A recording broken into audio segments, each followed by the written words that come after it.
Hello, Dr. Tawana Worlds by birth, also known as a disruptor. Did you know that millions who grow up in poverty also die in poverty?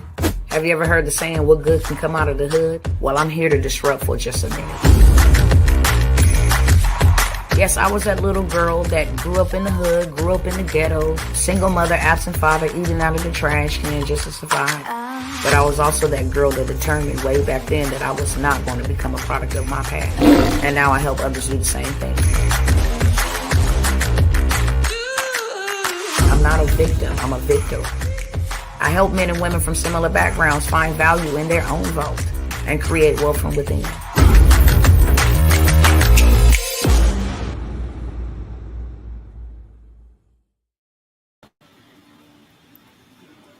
Hey everybody, how are you doing? Hey everybody, how are you doing? Let me go ahead and get set up on these other platforms and then share this out. Just give me a few moments to share this out to a couple of destinations that I'm not able to share it out unless I do it manually. While I'm doing that, I ask that you would share this everywhere that you can possibly share this. Okay. I only have one goal in mind, and that is to speak the truth at all times and in love.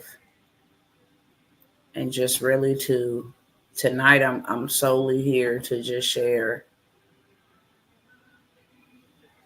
my story. Like, a lot of the times I show up as, strong Tawana. I show up as let's go, let's ride, warrior Tawana. But every single day I'm bleeding, you guys. Every single day. Every single day. And over the past few days, people's real intentions and motives and their hearts. Dr. Tawana been trying to call you. Have you been trying to call me? I don't know why I didn't see your call. I will check, but I haven't had any missed calls. Give me just one more moment to go ahead and share this out to about 2 more places, and then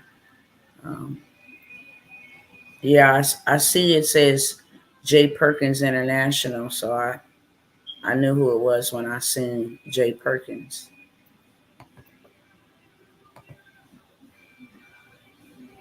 But I will check and see if I see any missed calls on my end.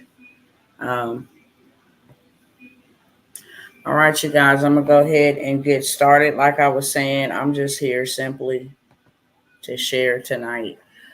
There's a lot of people who just, started following me, just, meeting me for the first time, saw a clip that I put out there, and it just went crazy, okay? It went viral. It's 50-something people over here. If you guys don't mind introducing yourselves or just saying, hey, this is who I am, I'm saying back to you, this is who I am. I sent you a private message. Okay, I will definitely check. I think I have an enormous amount of messages, but I will get to those messages.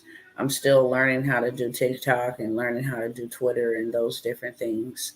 But I want to first say this, I put out some content a few days ago, and really starting like 2 weeks ago, that's very controversial. And, some people had some really nasty things to say. And I'm the woman for the job. I don't mind. You come for me, I'm going to come back for you, like for real. And because of that, I begin to see like people's hearts. And I commented back to one person that was being very, very nasty.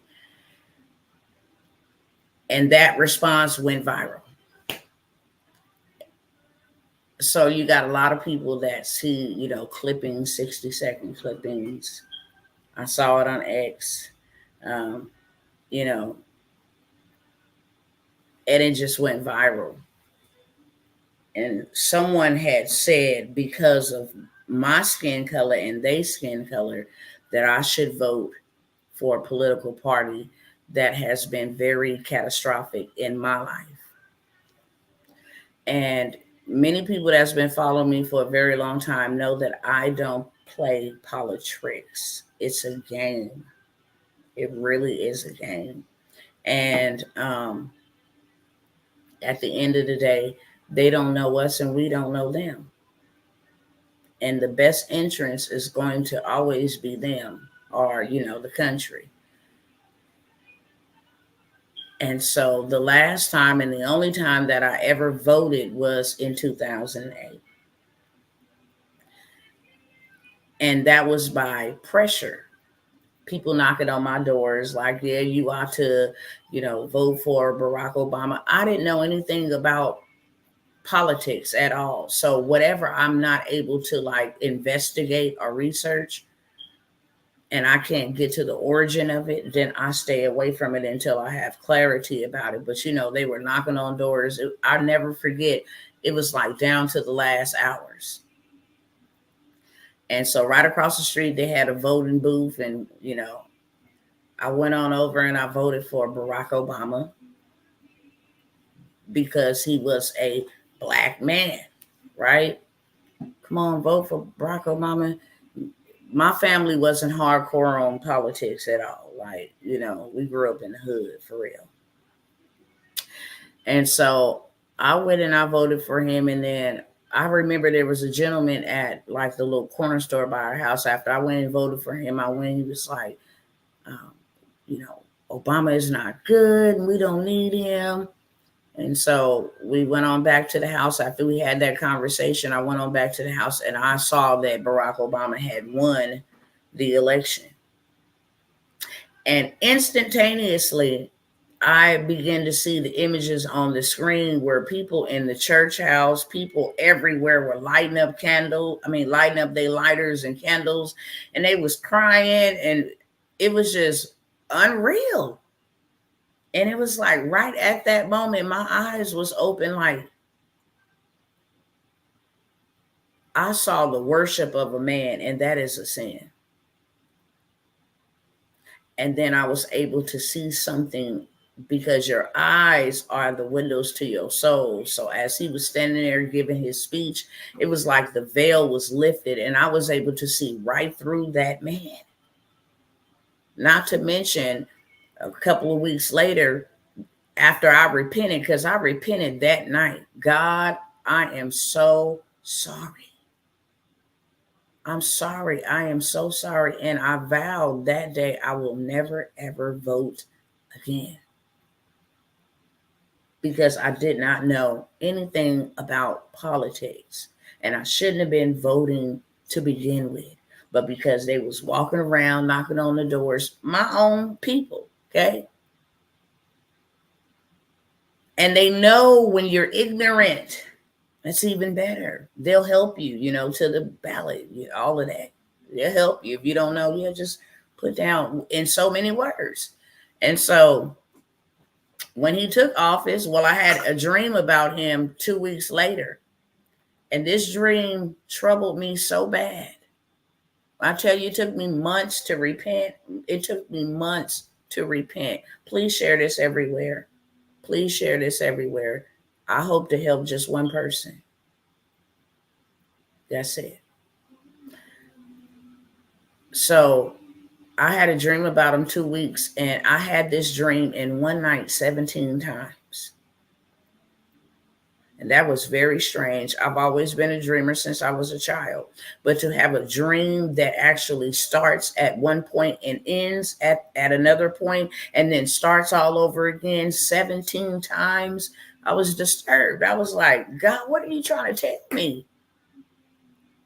And in the dream, there was lots of people lined up in like this old modern type of retail stores all around. It was like a shopping plaza, but they had retail stores all around it, and nobody could enter in to get food or clothes or whatever. Nobody could enter into the stores and shop unless they walked up to Barack Obama and received something he was dropping in their hand. And for whatever reason, me and my husband and my children got in the line because we thought it was a normal thing to do. Get in the line so we can enter in. Everybody else was in line, and the line was long. However, it would always start with us getting in line, we making it up to the front of the line. And then when we make it up to the front of the line, I'm walking up with my hand like that. And this is how he was dropping it into your hand. It was like some type of coin or something where you had to get this to go into the buildings to shop. So he was just like, he wasn't touching anybody's hand. He was just dropping it down like that. And I walked up with my hand like that. And as soon as I walked up with my hand to receive, I heard a loud voice from the heavens, very authoritative, say, "Run, run, run." And then I look at my husband like, they gonna know that we know, and they probably gonna kill us. But I just took off running, and that was the end of the dream. And I dreamt that dream 17 times in one night. I said, okay. Right then and there, I knew exactly what it meant. And then I began to see him mock God. I began to see his sermons. I began to research a little bit about him. I began to see him do everything anti-God. And I vowed that that was never, ever going to happen again. Even when Donald Trump was elected into office, in the 2020 elections, would my vote count? But I didn't vote. And even though I was more favorable for him, because at the end of the day, and this is not something for me to say to get anybody to, join the Trump train. At the end of the day, every man and woman is responsible for their own decisions, right? We all have a free will. So nobody can force me to do something that I don't want to be done, and nobody can force you to do something that you don't want to be done. I'm just telling my story because I've been getting a lot of hate from my people, and it's very hurtful being a leader in my community since 2005. I used to take my food stamps and give half of my food stamps to bread and hot dogs and different things of that sort. You can Google me, to make sure that my neighbor didn't go hungry. And then for me to express that, no, I'm not going along with the narrative just because a candidate is Black. And this may be offensive to some people, and I don't want to be offensive. But the truth is offensive to those that are stumbling in the dark. I'm not being offensive on purpose, but I'm going to say this. Barack Obama was not a Black man. There's not even a Black man inside of our culture, African, that has the name Barack. He is mixed, right? Same thing with Kamala. There's no Kamalas in the culture. That's why we struggle to say her name. Doesn't take away that she is a melanated or minority person. But I'm not going to be duped into voting for anybody just because of their skin color, y'all. And that's going to take research, and it's going to take education on your part. People can talk to you till they blue in the face, but when you go do your research, then you are able to make an informed decision. Period. I've done my research. I start putting things together. And I'm laying a foundation, right? Because I started researching, okay, we pledge allegiance to the flag, right? When we going through school, I pledge allegiance to the flag of the United States of America and to the republic for which it stands. Where did democracy come from? You have to do your research, because if you go and do your research, you will find out exactly where democracy come from. And then you will see why we, the people, have been in so much bondage and oppression on purpose. Now I'm able to stand 10 toes down and tell my own people, you are poor on purpose because you are too lazy to learn, or you're either too lazy to implement what has been taught. Don't nobody got their foot on your neck, on my neck. Nobody. We all have 24 hours. Well, Doctor, I've been saying this for a very long time, so this ain't nothing new. I come by here. Always. I've always been, I love everybody, period, point blank. We are all children of God. Whether you believe in him or not, we're all children of the Most High God, period. Which makes you my brother and my sister, especially if you do his will. And I have taken on the mantle of leadership to go out and deal with my own people. And it's my own people that will in turn turn around and try to attack their leader. It's cool as long as you're coming through showing us how to make money, showing us how to start businesses. You cool. But the moment that you begin to speak truth, now you become enemy number one. And I want to make a public service announcement. I have never been in favor of bullying. I used to beat up bullies. That's why when they try to come for me, I come back. We can agree to disagree. You may not agree with what I'm saying, but that don't mean that I'm not your sister. It don't mean that it does not mean that I am not your neighbor. Okay? Tell me what is black. Your ancestors were not called black. I've never voted a day in my life, but I will say 2024 may be the first of my 43 years on this earth. Project 2025 is real. Did I read it? Have you read all 900 pages of the 2025 project? And I'm going to say this like this, in the nicest, most respectfulest way, okay? It saddens me to see so many adults walking around and operating in the spirit of fear. Because if you want to know the truth of the matter, and if you read all 900 pages of that Project 2025, then you would absolutely know, if you really up on your game, that most of that stuff is already into place. You cannot vote if you are a criminal. There's a majority of the melanated Hebrews, okay? If you don't want to, and yes, I know that we're not black. That is the byword that we are identified by, but we are Hebrews, okay?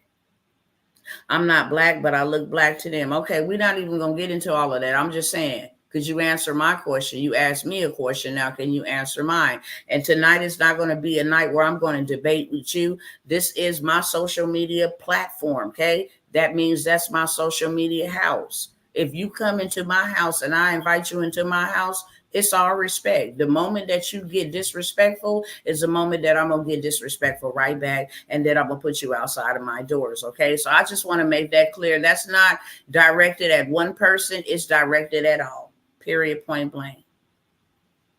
I'm not here to debate anything. Tonight, I'm going to tell my truth. I said that from the get-go. I'm not here to persuade anybody. I'm not here to do all of that. That's what got us divided right now. We're debating over religion. We're debating over whether his name is this or whether his name is that, whether you the chosen ones or whether you not, whether you white, whether you black, whether you Christian, whether you a Muslim. It's too much division. And at the end of the day, like I said, I don't play politics. I'm not into that at all. I'm about we, the American people, we the people, because you my neighbor. And I'm commanded to love and look out for my neighbor. I can give a damn less about what's going on in that White House as long as it is not affecting us as civilians. We the ones paying the price. We the ones taking the brunt. None of them in the political realm, from the White House to Congress, they ain't suffering anything. It's we, the American people, that's out here suffering, and we at each other's throats about politicians that we don't even know. It pisses me off, period. We don't even know them. If you get hungry, you can't pick up the phone and say, hello, Mr. President, or hello, Miss Vice President. You can't do that. So why is you at odds with your neighbor who you can actually, collaborate with, network with, pick up the phone with? You spend time together on these social media platforms. Why would you be trying to debate or attack? Truth of the matter is, we all don't know, okay? We still learning every single day. And that's what life is. But yes, I have read what I want to read about Project 2025, and to make what I'm saying even more so clearer is 2025 does not apply to me, period. Just like I'm a man, a woman, and they woman and men, you have no authority or no power over me whatsoever. I'm a law-abiding citizen. For one, your food stamps, if you decide to take food stamps away, take them away. God told me to give food stamps back years ago, and I obeyed. He said, do not be indebted into the government. Because if we really know scripture is happening and unfolding right before our eyes, and there ain't no amount of prayer or nothing else that we can do to change that. Now, when you have people at work, evil people with an evil agenda trying to accelerate, then we can definitely intervene, for sure. But we cannot stop prophecy from coming to pass. And at the end of the day, God said, come out from amongst them, my people, and be ye separate. That's what he said. We're supposed to have our own ecosystems. We don't need food stamps. Food stamps for what? That's what has made us as minorities comfortable to these people's systems. And truth be told, one party is trying to say, look, and that's where my people get all riled up at, they trying to take our food stamps. They trying to take our low income, y'all. They trying to take away our voting rights. We ain't gonna have free food in school. We don't need it. Ooh, God be a doorkeeper over my lips, because it pisses me off to the point where I want to say some nasty words, okay? Sometimes to get through my people. We don't need it. We need to become self-sufficient. We need to be able to take care of our communities. We do. We need that. We study asking for handouts and then begging them to care about how we feel and what's it. Come on, man. We've been walking around that mountain for hundreds and thousands of years. No, do it yourself. Why? Because every day is a gift. It's an opportunity for you to get up and do something different. We're not just here to be wasting time and asking for handouts. And unfortunately, that is what my people's problem is. Oh, you just want another stimulus from Donald Trump. Donald Trump didn't give me no stimulus the first time. You want to know why? Because God showed me during the pandemic, my people better get prepared. I'm going to show you how to go get what you need so that you can pay back, your student loans. Get, from being dependent on the government. I gave them their food stamps back. I gave them their Section 8 back. I gave them their welfare back. And I'm going to tell you something right now. God gave me so much more than I could ever ask or think when I was not dependent upon them. Period. You want wealth? Let me show you how to get it. First of all, I'll get you some land. That's what I gave to my disciples. A wise man, a wise woman leaves an inheritance for their children's children. You're supposed to have wealth and resources stacked up for your grandchildren. And then we have been so conditioned, and I'm going to talk about it tonight. Ooh, I only got an hour here, y'all. Please don't think I'm yelling at anybody. I am very passionate, okay? Very passionate. These people have taken away something from me that I can never get back.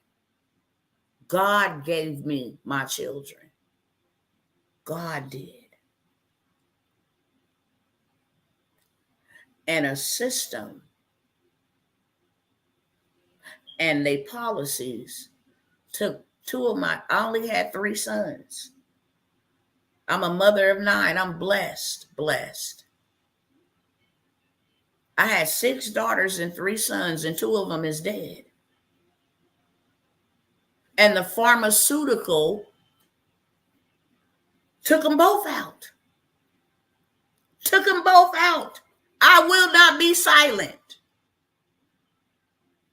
And I will not just go along with the status quo just to make you feel comfortable, or just to vote because she a woman, or just to vote because she a woman of color. I don't give a crap about any of that. My mission is to make sure that another child don't die on their reckless watch.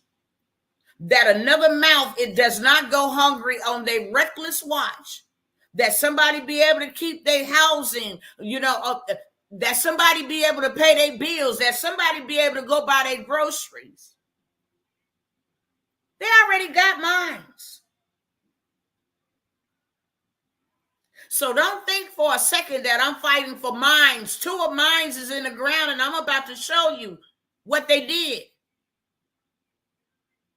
This fight is bigger than my children. I could have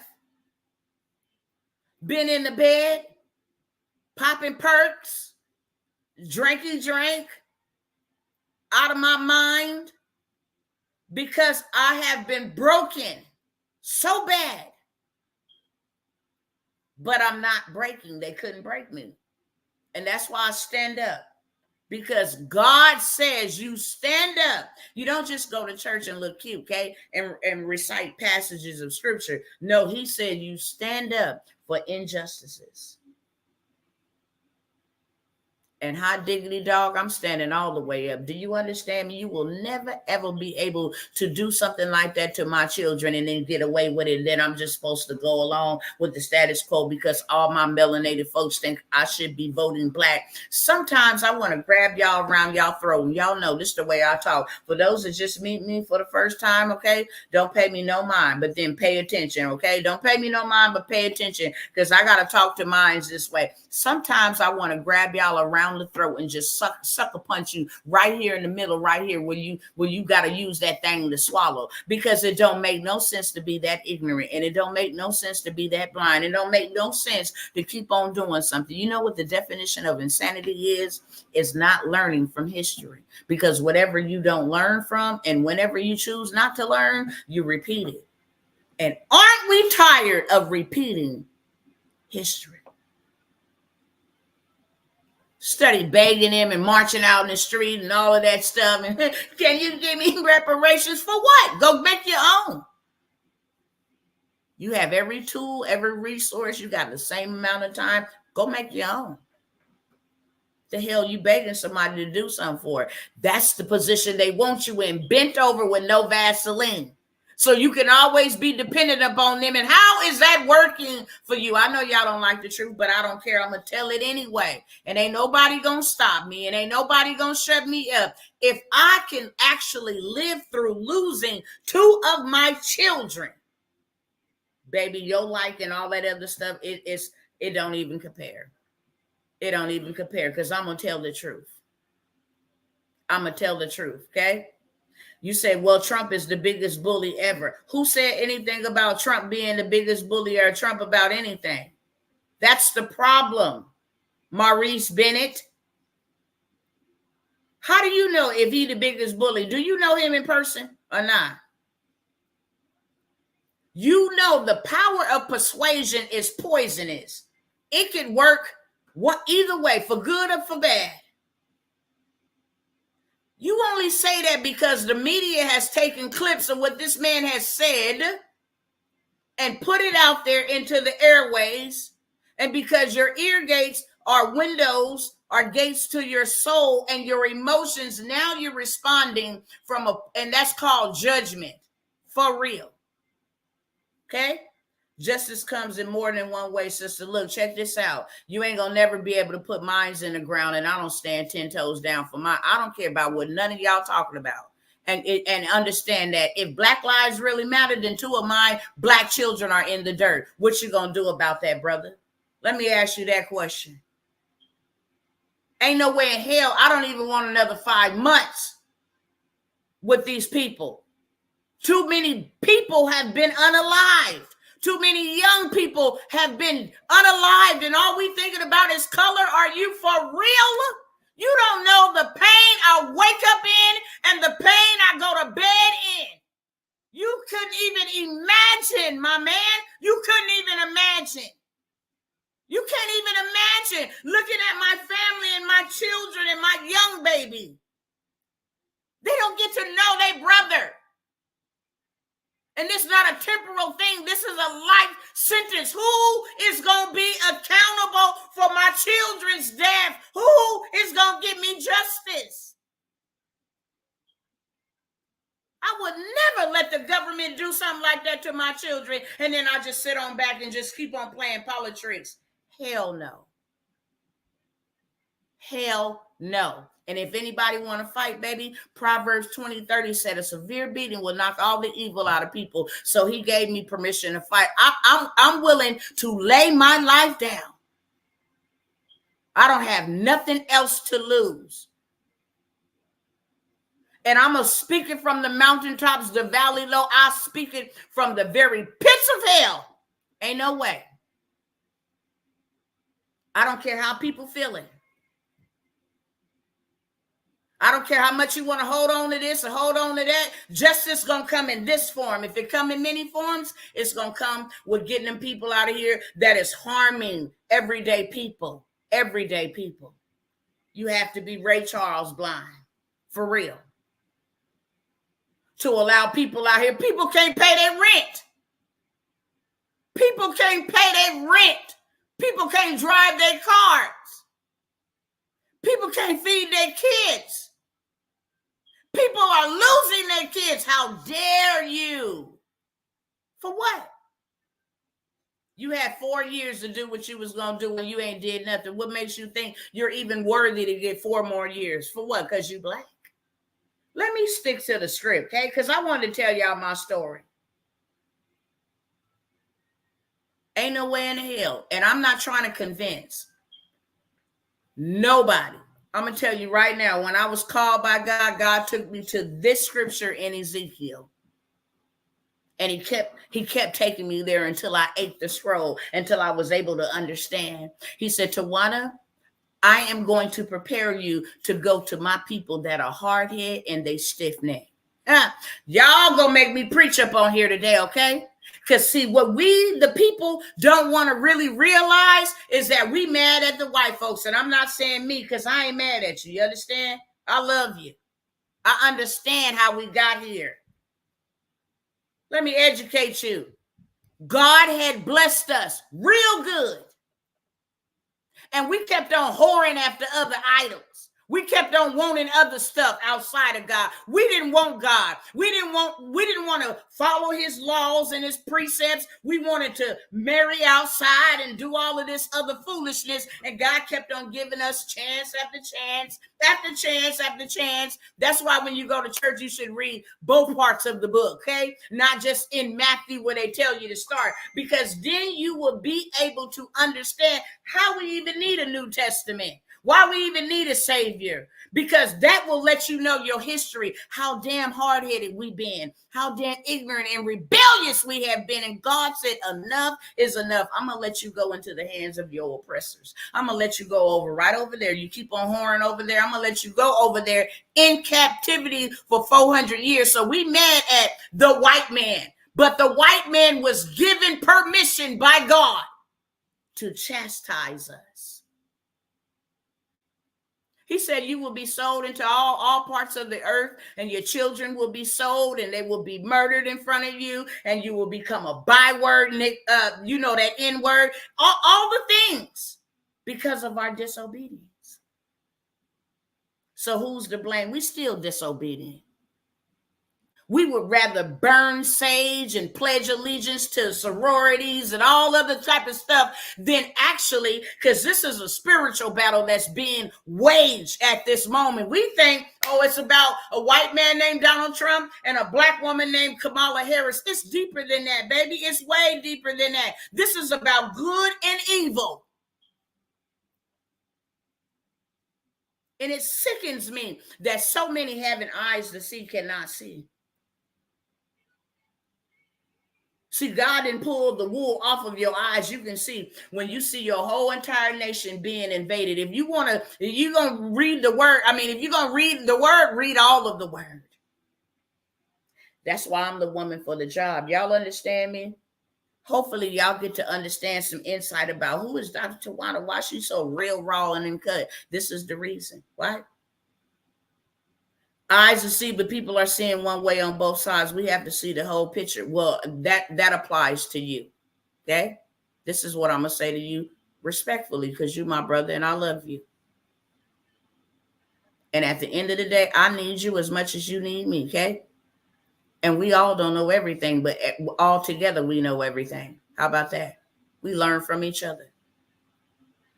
And really, it's a distraction to be trying to debate with you about some people that neither one of us know. And at the end of the day, they all got each other phone numbers. They all sit at the same tables. They just sit on separate sides. That's it. It's real life for me. That's why I'm speaking. I'm not out here playing politics, okay? If you want to play, then be my guest. Have your way. I'm not going to stop you. I'm not trying to make you join Trump. I'm voting for Trump. That's all I got to worry about is my vote. You vote for whoever you want to. We can still keep it respectful.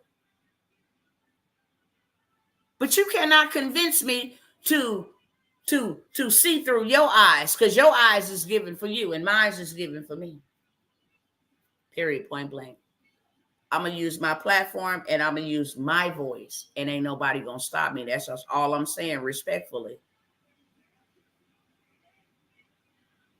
To tell the truth about what their policies have done to me. Under Trump's policies,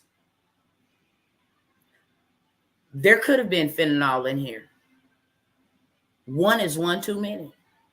I'm not going to say that they wasn't, but one thing that I do know about Donald J. Trump, he would have come through the border if you want to. Donald Trump probably would have stood on the border himself.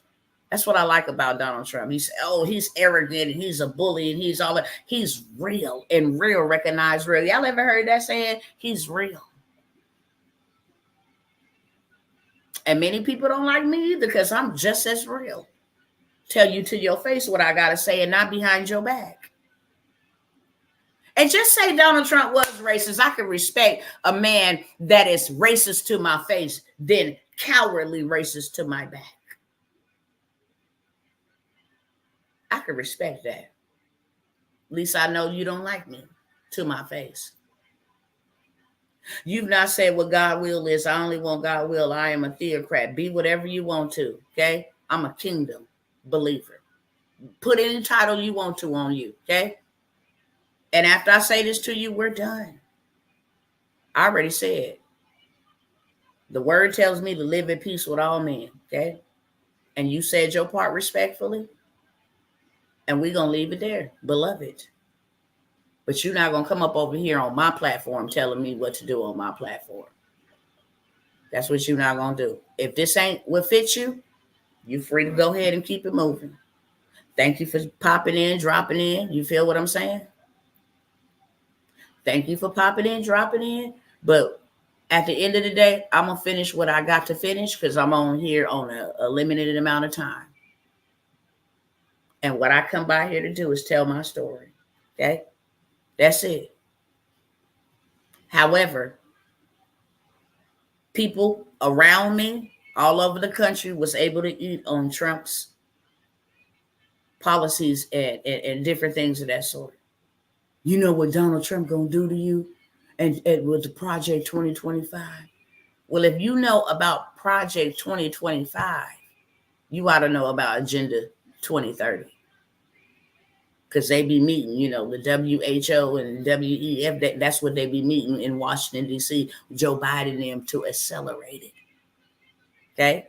My sister, why are you so aggressive? I came in peace. I have my opinion. I'm going to just leave that alone. What I am going to say is I rebuke that in Jesus' name. You can't speak aggression on me. Okay? Please don't misconstrue my boldness and my authority with aggression. Because there's not a man on planet Earth that I'm even going to allow my power to be relinquished to make me aggressive. I don't know you, what I look like.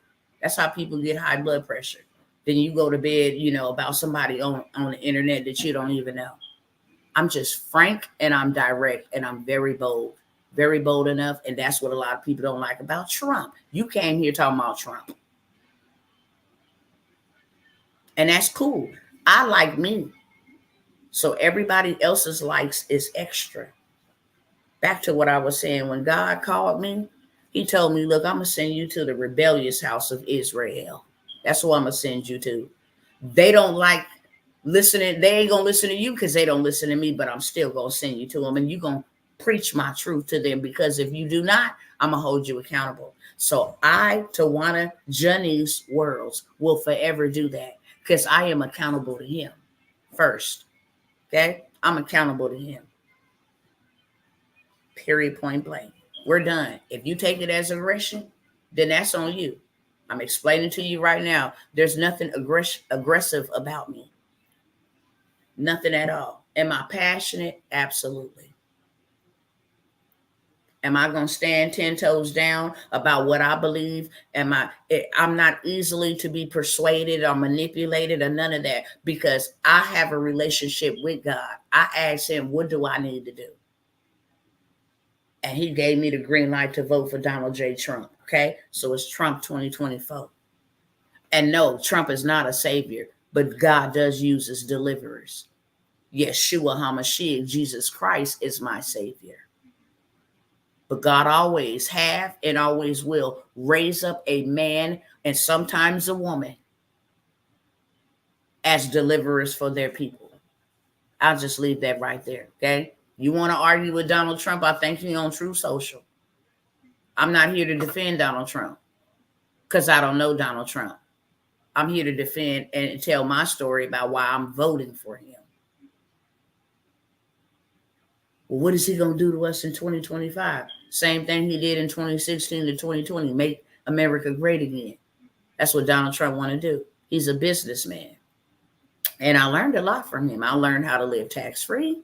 I learned how to buy my land. I learned how to stop asking the government for government handouts. You feel what I'm saying? I learned how to get off of welfare. I learned how to give them back their food stamps, give them back their Section 8. Okay. I learned how to do 7 figures in 2 years, letting God bless the work of my hands. The more that I make, I can give more. I learned how to be obedient. I learned how to manage my finances. I learned how to work on my credit. I learned that I couldn't serve a good God with a raggedy characteristic or a lying, thieving, conniving characteristic, not paying my debt. I learned how to do all of that. Okay. I really did. They don't know the difference between assertive. Thank you. Come on, brother Cool J, because you already know your girl up over here. I'm just as passionate when I'm talking about doing something, building you something. The people that are afraid about Project 2025 are lazy bones. I said it. You're lazy. You steady looking for somebody else to do something for you, do it for yourself. That's what I did. Ain't no need to marching down the street. Black lives matter. Make your Black life matter to yourself. Put some respect on you. I ain't never been a part of that, ever, and never will. Why would I go on the street marching and burning down stuff that my ancestors and elders and stuff like that got to use? And man, that's dumb. because you want something. If we was educated, we'd know that the United States of America is a corporation. So when did feelings ever get involved in a corporation? See, the public sector is afraid of Project 2025. Because if you go do some research on Google, it tells you public sector is owned by the government, but private sector, baby, nah, we own businesses and the government respect us as such. Business owners, we employ other people. We're giving back, we're contributing to the betterment of the government. We're not taking and asking anything. They realize that we haven't been able to come together long enough, strong enough. Exactly. Some of my own people. Trump has said time and time again that Project 2025 was not an agenda that he is behind. Yes, he did say that. Now you're reaching, Dr. T. Look, can I just look at this man still over here? Let me go ahead and block you because you came over here with an argument. You can argue by yourself. You just being a distraction at this time. Let me just go ahead and block you. You go ahead and vote for Kamala. If you're mad, you ain't gonna do nothing about it. I'm on a mission to make sure Kamala, y'all see my shirt. You voting Kamala for president. I'm voting Kamala for president with her bloody hands. You don't get up out of here. What the hell? You ain't finna come over here and defend none of them demons. How the hell you gonna say you believe in God and they everything anti-God? God said thou shalt not murder. The hell? You ain't supposed to be up unaliving your unborn children. You're supposed to be doing the opposite. Be fruitful, multiply, replenish the earth, subdue. You a demon, bro. Are you serious? You can't tell me you believe in God. You a theocrat. If you don't get the hell up out of here, y'all excuse me. Lord have mercy. Father, if you don't get your people, get them if you want them, because you already know. I'm Paul and David and Peter. I'm mixed with a whole bunch. Okay, I'm warrior. Ain't no chicken in my blood at all.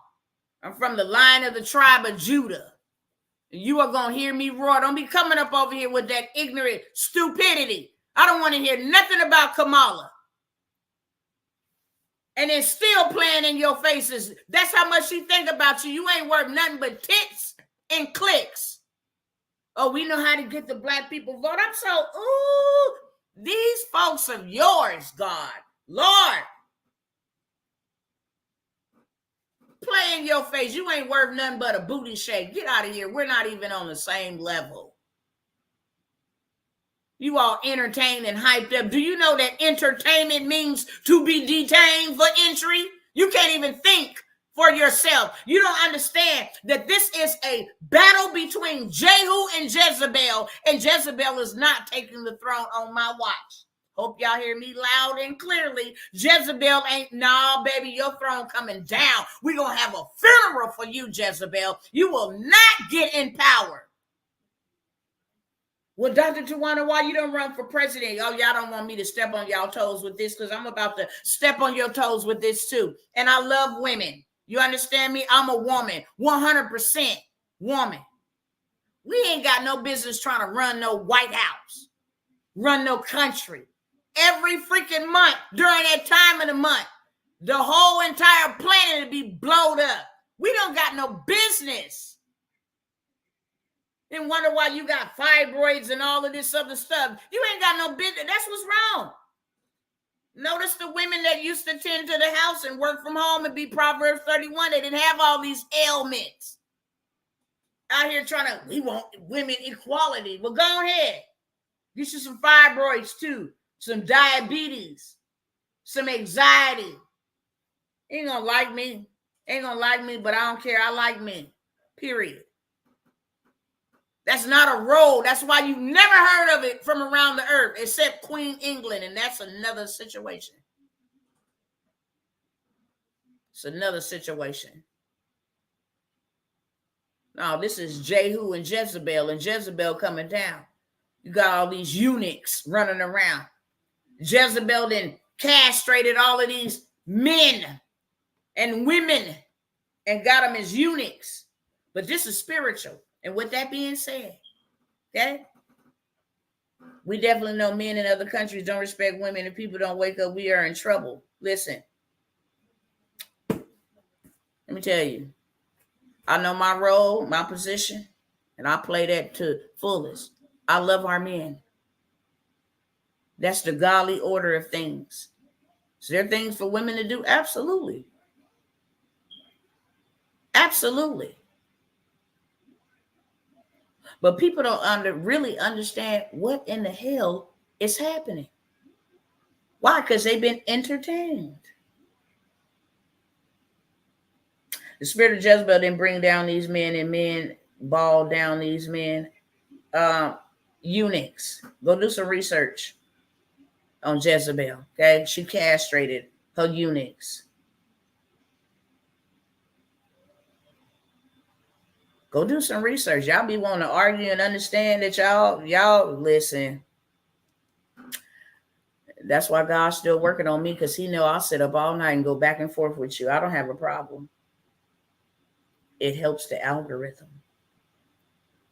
One thing that I do know is this sword over here is glycerin wet. I'm not your average, Sunday school Christian. No, I'm kingdom, baby. And I know that word. I eat it. I breathe it. I sleep it. I know that word. And still learning it, and will forever be learning it.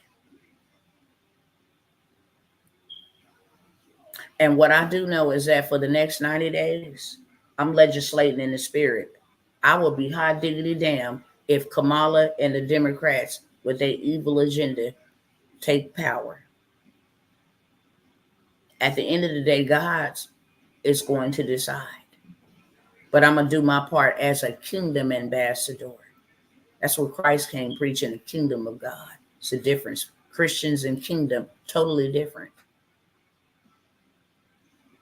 I don't just stand around with a bunch of fancy words. No, I do what he said do. He told me exactly what to do, and I did that. And still doing it.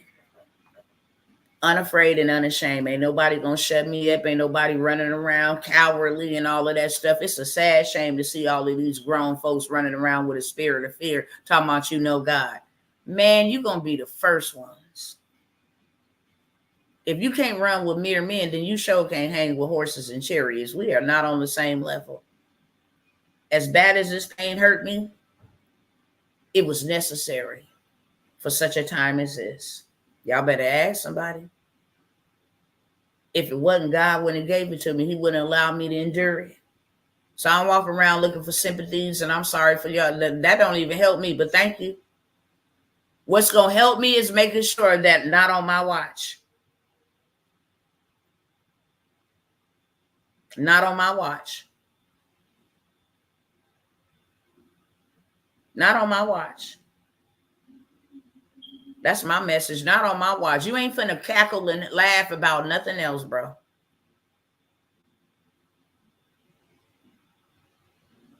The blood of our children is crying out from the ground. You don't pray. Do you know what that means? I don't even know what you're talking about. And I'm not giving no attention to nobody that listen. And I say that respectfully. I don't care who you is. I say that respectfully. I don't even know what you're talking about. Okay? Yeah, I pray. You want to see?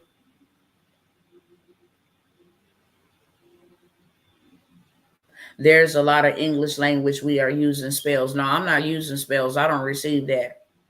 That may be what it meant. Okay? But I don't use spells. No, I use the scripture. That ain't no spell. I use that good old word.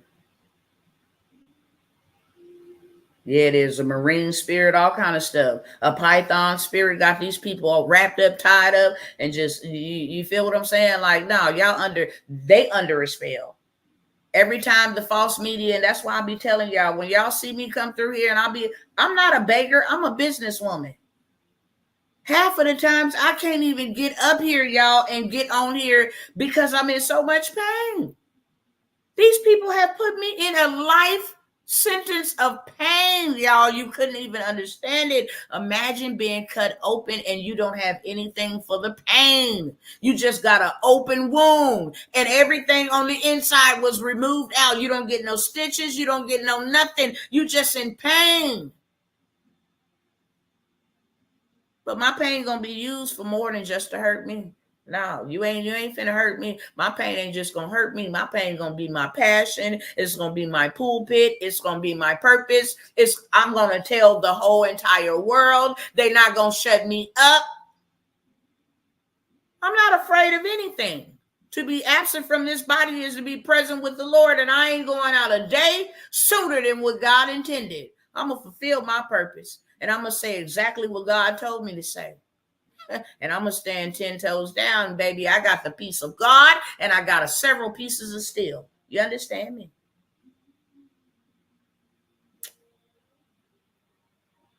I'm really about that life. You do not get to kill my children. My children were murdered. My children was murdered. Most people don't know. Growing up, I was very, very poor. God never told you to talk about you. He said to talk about, listen. Anyhow, I grew up real impoverished. Real impoverished. My mother was a single mother and my father was absent my entire life in prison. I remember at the age of 13 years of age walking through an alley after being touched on inappropriately so many times because of us being poor and homeless, bouncing from house to house. And I remember at the age of 13, I prayed in an alley.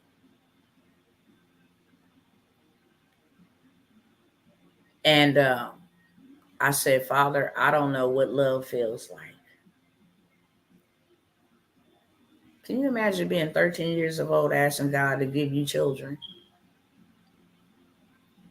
But I didn't know what love felt like. And so I felt like if you give me children, I will love them so much. And like, I know that you like love me so much because you gave me children. 3 years later, I did not know that I was going to have my first child. And I was RAP. You put the last letter on it. With my first child, I chose not to abort my child, even regardless of the circumstances. Most people don't know that 5 out of my 9 children were a byproduct of being homeless and touched inappropriately.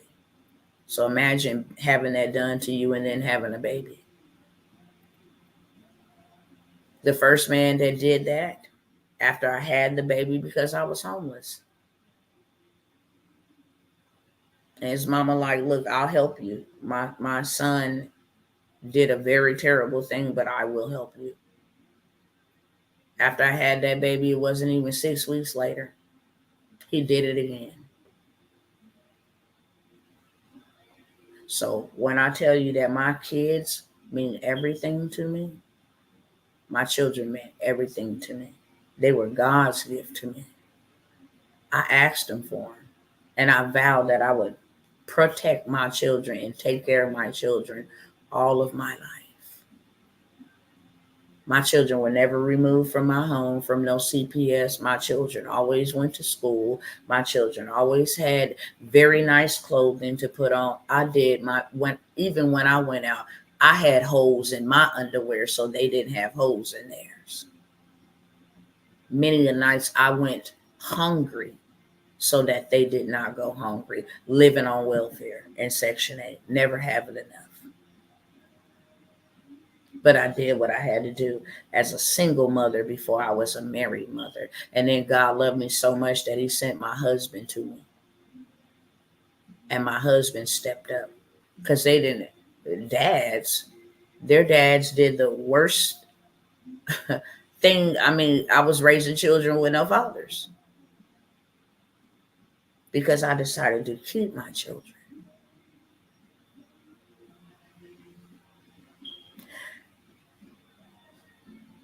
And it affected my children.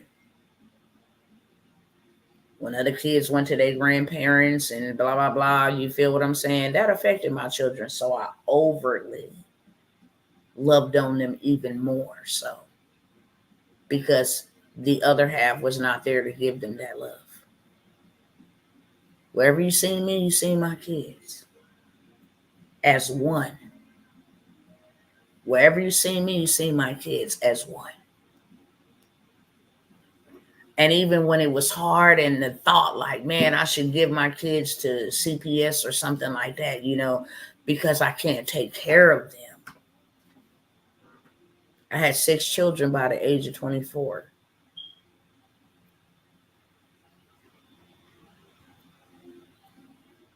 No, I thugged it out with my kids.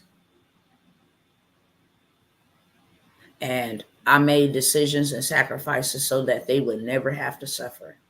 And that was my vow to God. I will give you my life and I will serve you if you protect my children. I don't want my children going through anything that I've had to go through. So whatever I got to go through as the forerunner, I will go through it so that they don't. And my babies are dead.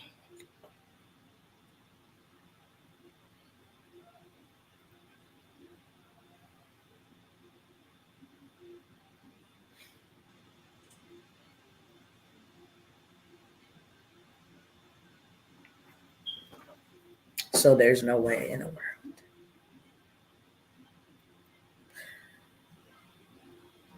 When I come and I show up, I'm Dr. Tawana, the disruptor. Today I'm bleeding. I don't think I went to sleep. I go to sleep like I used to go to sleep. Used to be able to go to sleep 9, 10. I'm up 11, 12, 1 o'clock in the morning. I heard my baby's voice for the first time in 6 years the other day.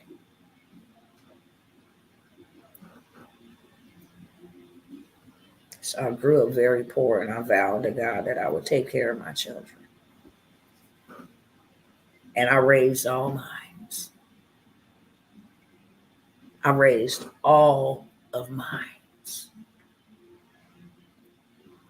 Raised them till they were adults. At the age of, and because my mama was poor, I picked up poor mindset, welfare, Section 8, poor mindset. When I went to put my son into public school, the first day that was probably the only day he ever had a good day, according to the teachers. Don't think about getting no job because they finna hammer you down with phone calls. Oh, Kid Ryan's doing this. Kid Ryan's doing that. Kid Ryan's fixing his shoe. Kid Ryan's playing with his belt. Kid Ryan's whistling. Kid Ryan's drawing during math time. All of this stuff. So me thinking I'm doing a good thing for my child, that's all I keep getting is a bunch of thank y'all for the gifts over here. I'm not ignoring y'all. I appreciate y'all.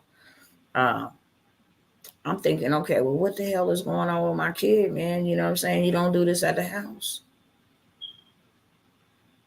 I'm coming up to the classes. I'm sitting in the classroom. He acting the way that he would act at the house. I leave. He's cutting up again. He's rearranging. He's beatboxing. He was very artistic. Very artistic. Loved art. Everything about art. He loved to draw. He loved fashion. He loved to make music.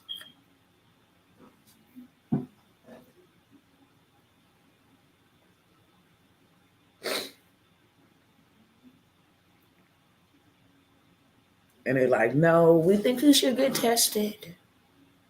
I'm like, tested? I'm thinking I'm doing the right thing because I'll do anything for my children.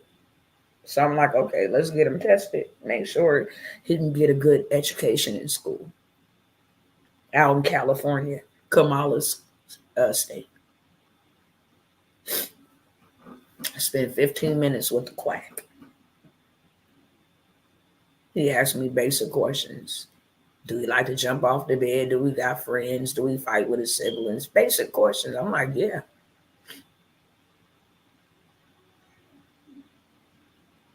Okay, we're going to diagnose him with ADHD, ODD. I'm like, what is that? Oh, it's attention deficit disorder. Some kids need it. They just, get so hyped up in school and. But we have something that can, and ODD is oppositional defiant disorder. When he like breaks his brother's toys, or what I'm saying, he breaks his sister's.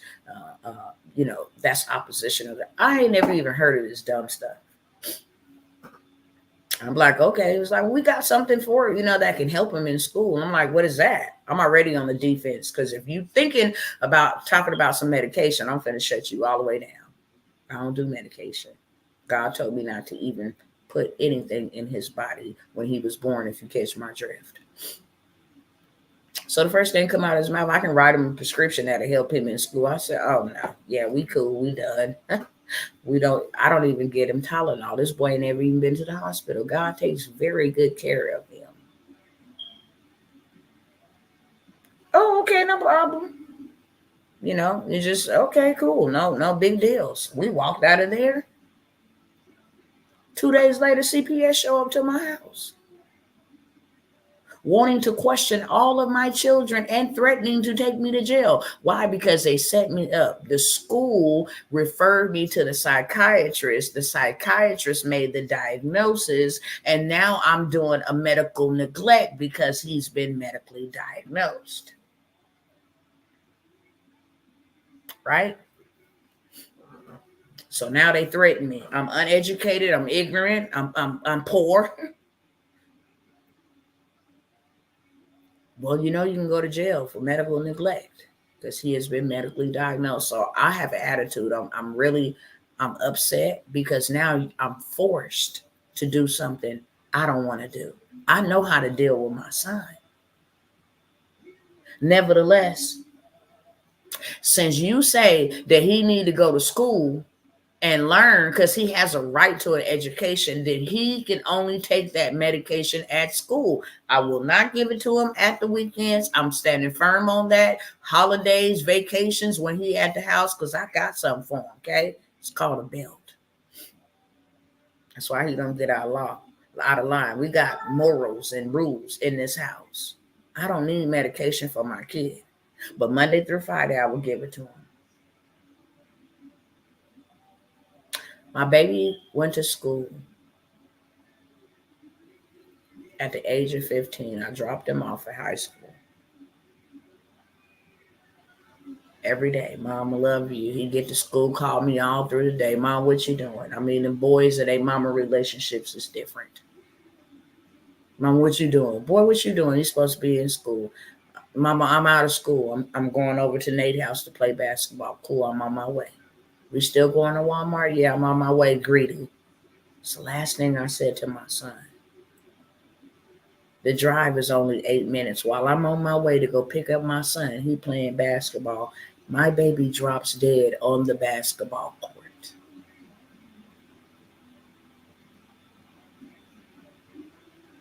Just like that, gone forever. Nobody knows how he died.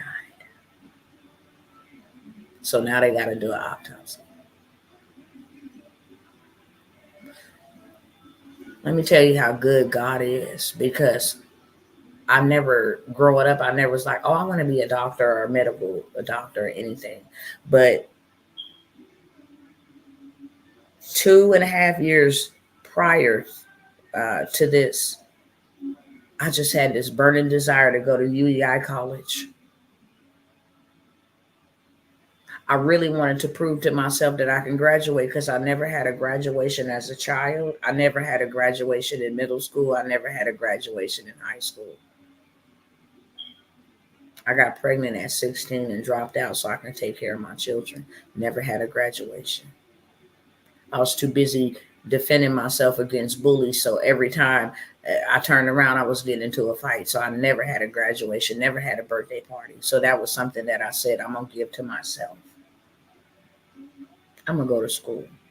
I just had this burning passion to take medical assistant. not knowing that I needed to go to that school and learn medical terminology for when my son died, and they try to come back to me and tell me he had congenital heart defects. That's what killed him. I said, oh, hell no, the devil is a liar. I know that for sure. Let me go ahead and grab all his medical records because I come with receipts. This baby wasn't born with nothing wrong with his heart at all. So when I pulled them receipts on them, they was like, well, this is just a preliminary autopsy. No, the hell, you try to play with me, I will sue the hair off your head for real, because you're not finna just do that. God had already told me in my spirit the day that he died. It was the medication. So I started going to go research. Come to find out, my baby was 476. And then when they came out with the real one, it said my baby suffered 4 myocardial infarctions. Now, they didn't know that I was a medical assistant, and I proved to myself to be on the dean's list because I never had that, never had a 4.0, never was on the dean's list. I wanted to do that for myself. So when I went to medical school, guess what? I did all my work so I can get a 4.0 and be on the dean's list. Guess what? Which one of the words that I had to learn? Myocardial. What does that mean? Heart. Infarction means attack. So now I was able to realize that my son suffered 4 heart attacks on the medication, and that is what killed him. I was like, okay. I wasn't mad at nothing. The only thing that I was mad about was that my mind was so impoverished that I didn't do no research about this medication, about them giving it to my child. I just believed the white coats and what they said. And that's what stopped me from just going along with the flow. See, pain will teach you something that poverty won't let you learn. Adderall and Concerta was the medication he was on. That Adderall, he was on it from 5 all the way up into 12. But when he started taking Concerta, okay, so then I had to go get armed because I'm like, my whole life is upside down now. And I couldn't get mad at anything but poverty because I said at the end of the day, if I was well informed and I was educated, and not only educated, but I had financial resources, then I would have been able to put my son in a private school, because private schools cater to your children's learning style. Why? Because you pay them to teach your child. In public school, it's a one size fit all. You're poor, this is what you get. We got 30 students to one child. Your child ain't getting no special privileges. We need your child to sit down just like all the rest of them, so our teacher ain't overwhelmed and overburdened and underpaid. So you don't get no special privileges in public school. And that is what pissed me off, but in a good way. In a good way. It made me go research. That's good, beloved Tracy. My son used to say, that's good. Because then I had to go research, and guess what I found out? When the teachers refer the child to the psychiatrist, they get a bonus. And when the psychiatrist diagnose, they get a bonus and write a prescription. And when the prescription fills the prescription, the pharmacist fills the prescription, then they get a bonus. I said, oh, okay, cool. So y'all didn't play the game.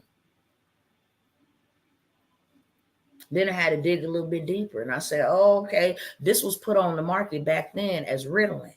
And then it was black box because Ritalin had caused the same thing over, like in the UK. It took out 13 male boys, and it hit them right at the age of puberty, like right 13, 14. Same thing with my son. Teachers do not get a bonus. Actually, they do. It's researched.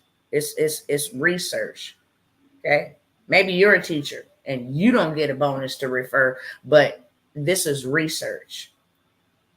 Okay. This is research that I have done. This is research. It is a scientist, an African American scientist. It's all the system. Everybody get a bonus. Probably just not you. Not saying that about all teachers, but this is statistically proven. Statistically, everybody get a bonus. Trust me, I had to go do, and you don't have to trust me. I'm not saying you trust me. I'm saying I have had to go do my research. I did not know this before. My daughter is a teacher. She don't get a bonus. Does your daughter refer children to go be evaluated?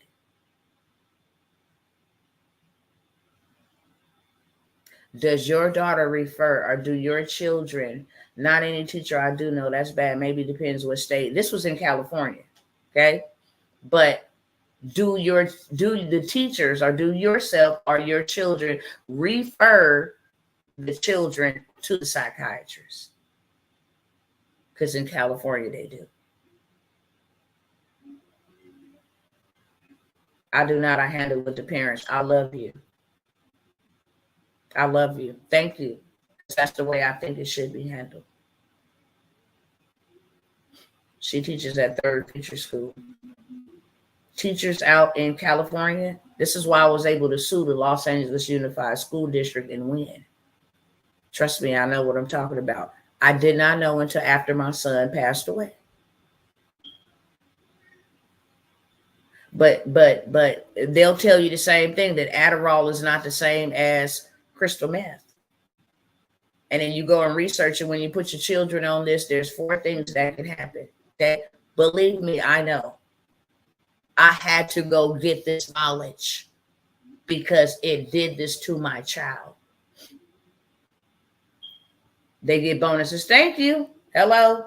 Them IEPs, yep, the special ed, but they have to refer you to the psychiatrist, and that's where the referral come from. The teacher keep on making up the complaints, and they have to refer you to a psychiatrist so you can get an evaluation, so your kid can get some help to get an education. I know exactly what I'm talking about. Trust me. I done been there, did that. I had to sue them. Had to go get me a good old Jewish lawyer and sue the draws off of them about playing with my child. And won. But there's only 4 things that can happen to your child when taking this medication. Thank you, Chad. They become homicidal with the H, suicidal with the S. I had to go get a Jewish lawyer, yes. One right from down there in Hollywood to sue the schools. Yeah, I had to go get one. And it might not make sense to you right now, but it'll make sense to you later on, especially out there in California, okay? So you either going to be homicidal with the H, suicidal with the S. You're going to become an addict, or you're going to have health defects. Trust me, I done been to many places talking to high-profile people. One in particular, a doctor, beat herself up and down. She had twin girls, gave them the world. Spoiled them rotten. And she didn't understand why they ended up on meth. And she felt like a failure up until one day I asked her, was your kids at any given time ever on any type of stimulant? Said, yeah. Most teachers are good and care for their students. I know I do. I'm good. I was a para educator. So I went into the school systems for this very reason. I don't say there's no shame or no pun intended to teachers. I don't want nobody to be attacking teachers. Teachers do their dangest, to take care of these children. Public school versus private school. That's what I'm talking about. Teachers got 25, 30 students to one teacher. It's impossible. And then they barely pay them anything. And then now you got to deal with all these personalities. So I never, ever blame a teacher. It's a system. I blame the system. And this is where it comes into play with poverty and handouts. And that's why I'm so against that. Okay? So now I tell her, did your child ever take? Yes, they did. That's the problem. If they don't end up injured, they don't end up addicted, they don't harm themselves, they may harm someone else. My graduating class had 6 at a private school. I don't know how teachers do it. Listen, that's what I'm talking about. And they get the best. They get the best learning experience in a private setting. 80% of my kids come from poverty. That's why you hear my voice, because it's got to change. It got to change. My children, my little children now, they're homeschooled. Can't pay me. I put them in private school at the appropriate time, but I'm responsible for my own child, and that's something that I will never ever do again. I'm responsible for my own. But I got much respect to teachers. I didn't even went back and substituted.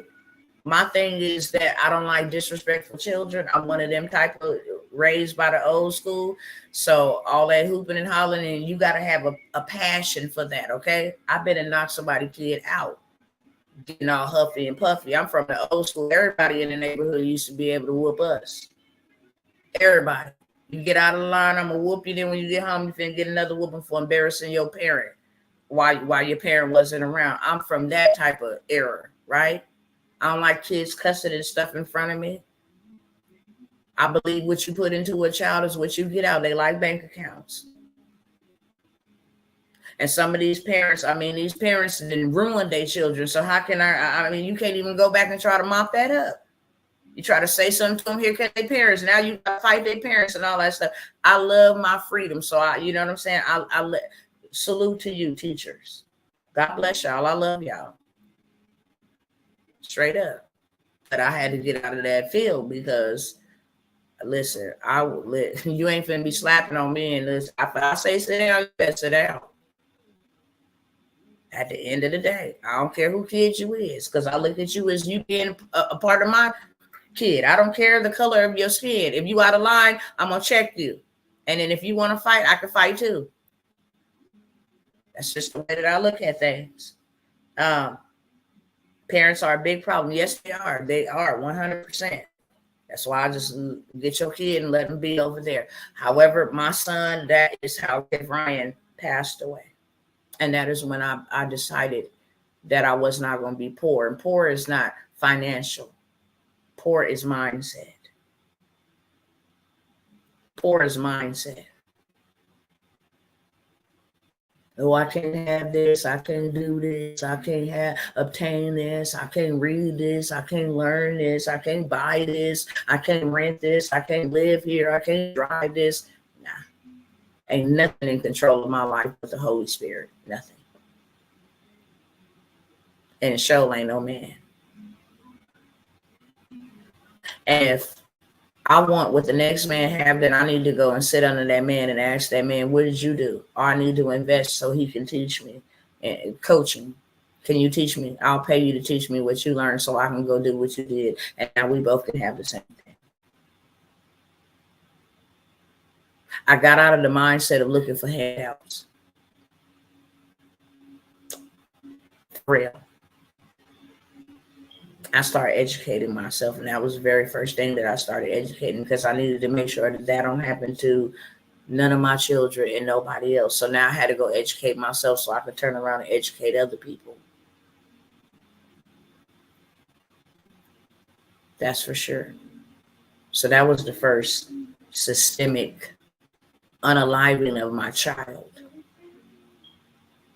It took me a very long time to get over that heartbreak. And I'm not even saying get over, because you don't never get over. I'm talking about getting over enough to the point to where you can have some sense of normalcy, because nothing will never be normal. Every holiday, every graduation, every time you see somebody else with their family and their children, it'll never be right. Me and my kids, my remaining kids, don't even take family photos, because why? My family is broken. The whole family is not together. On the day that my 15-year-old dropped dead, I was in Alabama. That's where he passed away at. My children were out in California. My oldest son, which is my firstborn son, we're so close. When I'm riding around looking for him, because he told me he was going to be one spot, but truth be told, he had already suffered a heart attack on the basketball court, and they took him to the hospital. So while I'm riding around, I'm like, y'all talk to him. This ain't like him. I'm panicking. I'm freaking out. I'm talking to him on the phone. Y'all, where he at? I can't. This ain't like him. He ain't coming. You know what I'm saying? So when the fire marshal pulled alongside me, because his friend was in the car with the fire marshal riding around looking for me while I was riding around looking for them, pulled up on me and said, yeah, Ryan passed out. And he didn't wake up. When they said that, my kids is on the phone. And I'm screaming. I'm like, oh my God. Like, what you mean he didn't wake up? So I'm like, you guys, I'm gonna call you back. I'm calling the hospital, trying to see what hospital he didn't went to. I'm driving to the one my spirit telling me to go to, but I'm calling the other ones. Oh my God, you know what I'm saying? And then I called him back when I got to the hospital, because when I got to the hospital that I made it to, they told me he was not there. But my mama's spirit knew my baby was there. As soon as I pulled into the parking lot, something supernatural happened, because everything in my body just got really heavy and I could not move at all. And I told my husband, he here and something ain't right. And if these people tell me something about my son that I don't want to hear, I'm going to lose my mind. So could you go in there and see what's going on? While he was going in, I seen a paramedic come out rolling a gurney, and I yelled across the parking lot. I said, hey, did you just bring a 15-year-old boy here? And the man said, yes. And it's just like I sunk into the seat. I said, is he okay? He was like, ma'am, you can go in there. And then by that time, my husband on his way out, he's coming out. He's like, they want you. So now I'm on the phone with my kids again, like, y'all, I'm scared. What they gonna tell me? I'm crying to my kids because I don't know what they finna tell me. I'm like, I can't move. My feet won't move. I can't get out of the car. I'm scared. My husband, like, he looking crazy. I just knew. And when I walked in the hospital, they was like, come here, man. The doctor want to talk to you, the doctor. And I'm like, no. I don't know what y'all talking about. No. They was like, no, the doctor wants to. I was like, I want to see my child. I want to see my child. Where's my child at? She was like, ma'am, I'm going to take you to see your son. The doctor want to talk to you first. So I'm thinking he's alive. Maybe he's in surgery. She said, I'm going to take you to go see your son. The doctor want to talk to you first. So when she told me that, I'm like, okay, I calmed down. They take me in a room. 10 doctors come in. Are you the mother of? Yes. And she just kind of did her hands like this. She's like, are you the mother of Ryan? I was like, yes. And she was like, and when she clapped her hands like that, I knew she was getting ready to tell me. I just started yelling, if you tell me my son dead, you bet not come in here and tell me my son is dead. And the way she looked at me like,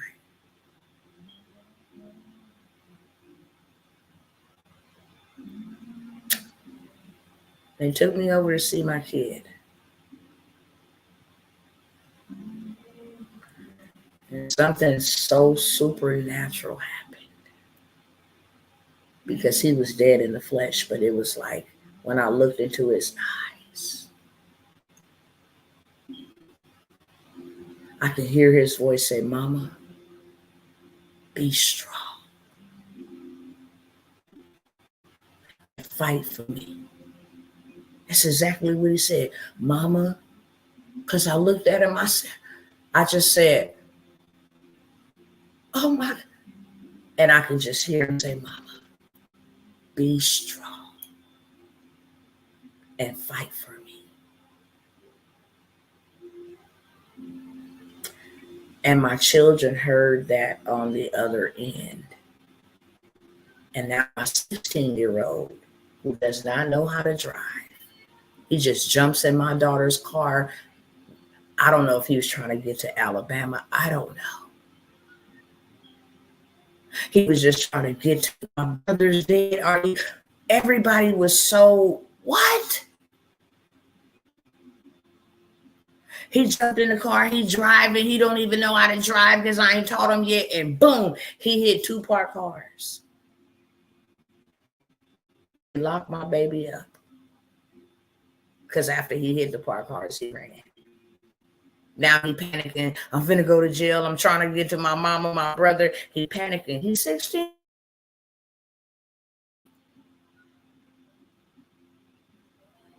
They lock him up. I fly from Alabama to California, and I said, look, my daughter ain't pressing no charges. I know her car is damaged. If their cars is damaged, we'll pay for their cars. He was on the phone with me when we found out my son passed away. Could you let him out? These evil demons gonna say, well, we want to know what he was doing out in California. Anyway, if you live in Alabama, we want to make sure he's in school and check his records. I'm like, look, ma'am, I can get you whatever you need. I need my son released to me. We're getting ready to plan his brother's funeral.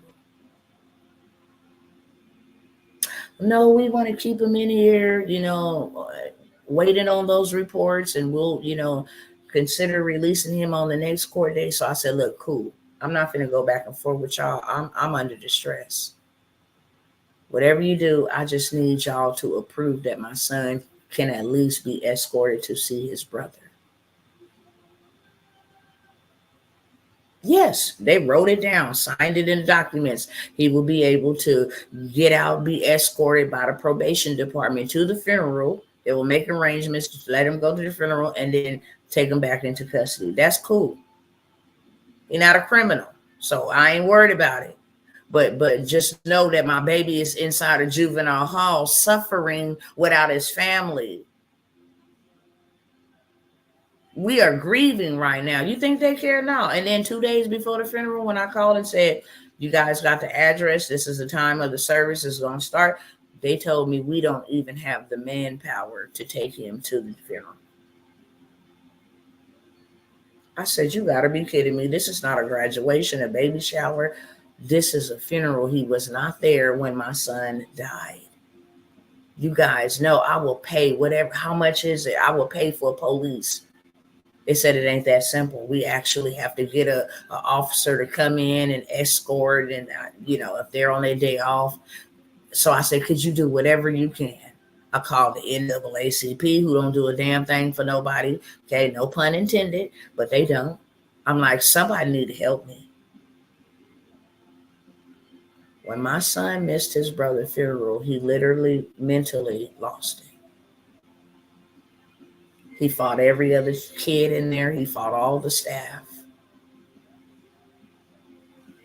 And what went from taking your sister's vehicle and hitting a parked car went to assault, battery. I mean, he was racking up the charges. One charge landed my son in juvenile hall in California for 5 years. For 5 years. He missed the funeral. He missed his family for 5 years. Every day he was incarcerated, he wrote me a letter. Said, Mama, this place is evil, Mama. I'm losing my mind in here, Mama. It's like the devil in here talking to me. I'm just so angry, Mama, in here. I can't believe this. Is this real? Did Kevin really even die? Did y'all, like, he was so confused. I still can't read his, I can't read. He wrote me a letter every day. And there was nothing that I could do to even help my child. He got out in February of 2023. He went in 2018. He got out February of 2023.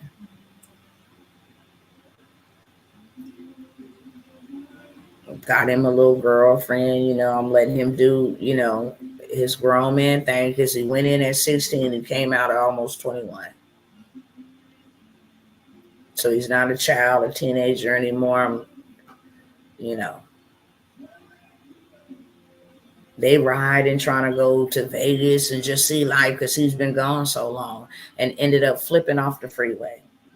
Person that was driving ended up trying to swerve from hitting a car that was flashing lights and ended up running off the freeway.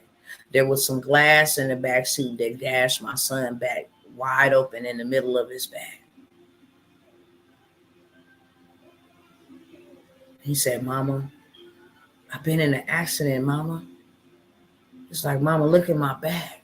I'm on FaceTime with him. Look at my leg. I'm like, boy, you need to go to the hospital. He was like, Mama, out here in California, if you have any type of contact with the police or anything, he was terrified. He's like, Mama, I just did 5 years, Mama. He was like, Mama, can I just fly out there where you at, Mama? And you take me? I was like, absolutely.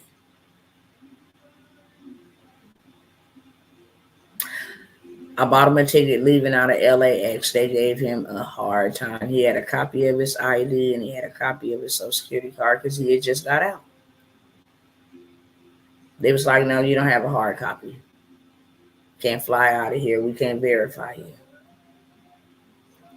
But you know what was so sad? When I went to the LAX airport, if you was an immigrant and didn't have no ID and none of that, you had to go through another line and you can fly for free. But you denied my son access to fly, and he had copies of his credentials. So I said, look, go back to our hometown, which is in Fresno. I'll book you another ticket out of Fresno. You can leave from there. You can go down to the county clerk's office and get your original birth certificate. That way you have the hard copy. He said, Mom, I'm in so much pain. You think Grandma got some Motrins or something? My mama said, I don't have anything. He asked his girlfriend. She asked her friends. They gave my son. And the reason why the young lady had access to medication is because she had an injury. Systemic, y'all. Say that in the chat.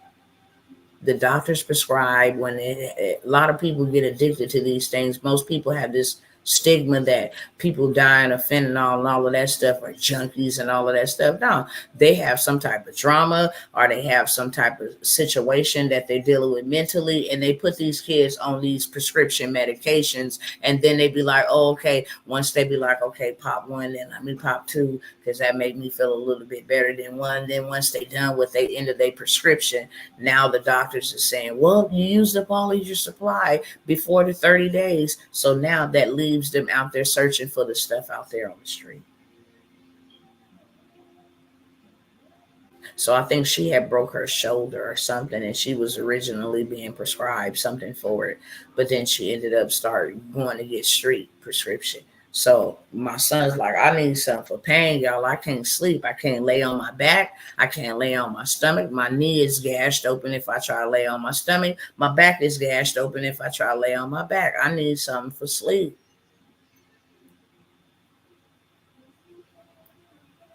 And what they gave my baby was full fentanyl.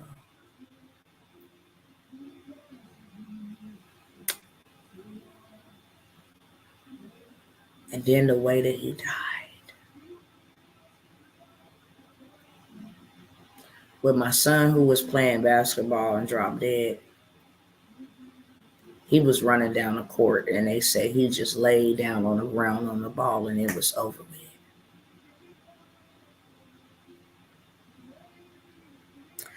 But my oldest son, he suffered.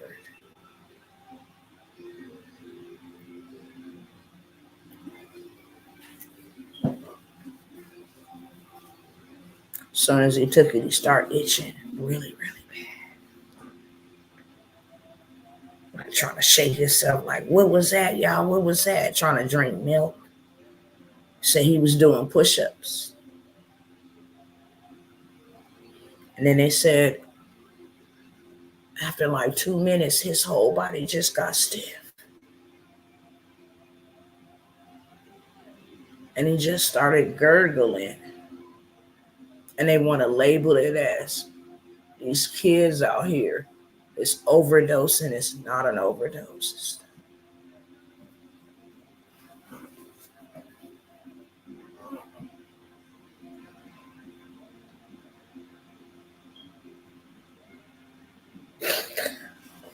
That's what hurts the worst.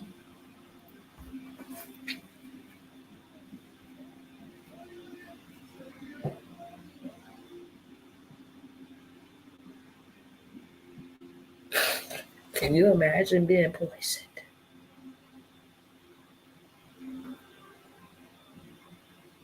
And not being able to breathe?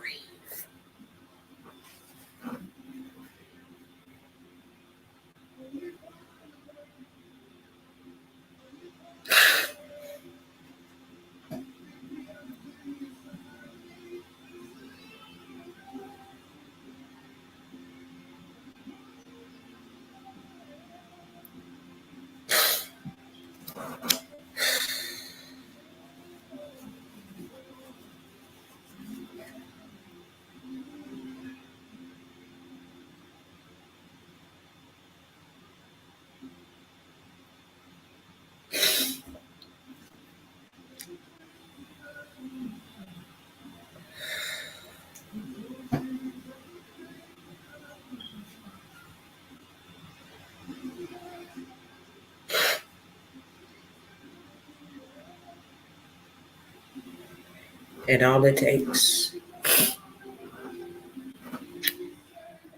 is 2 to 3 minutes, and that's it.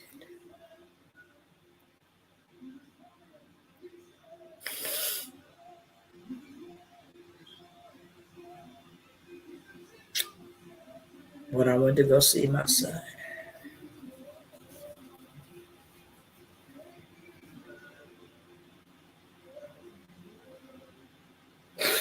you could tell he died in pain, y'all.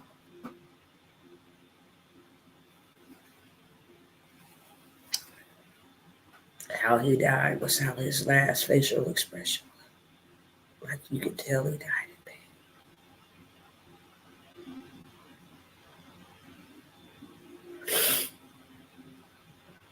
And I know both of my boys were looking for their mama when they didn't have nobody.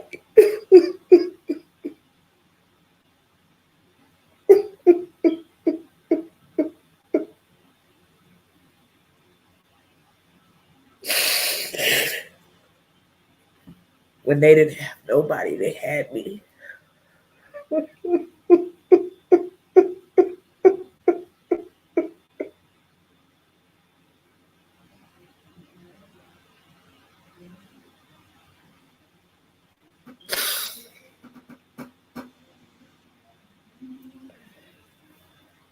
I cannot imagine.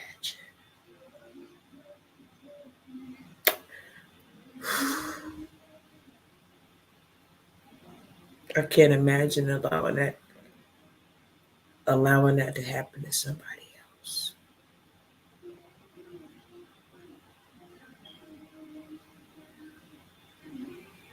There's no way in the world.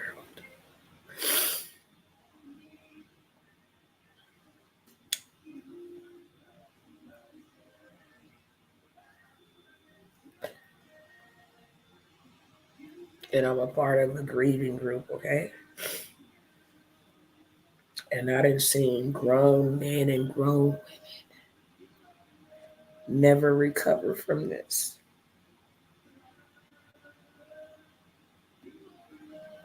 And I told God, I don't want to be like that.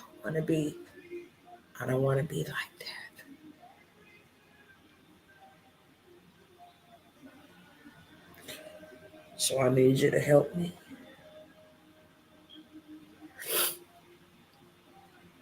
I don't know why, God.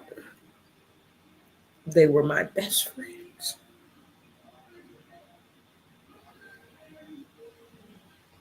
I didn't have my father, and I didn't have a family like that.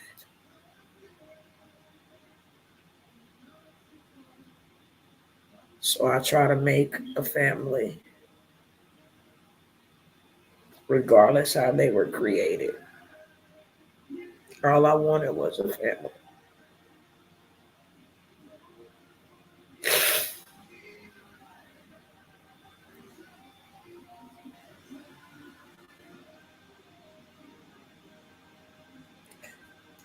And both of my best friends are gone.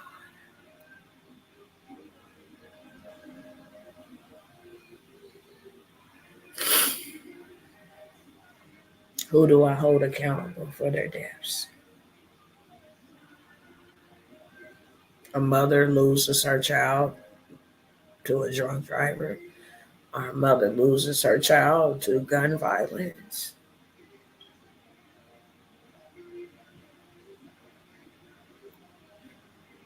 Court ain't gonna never give justice. What gives justice is at least you know they will not be able to do that to nobody else.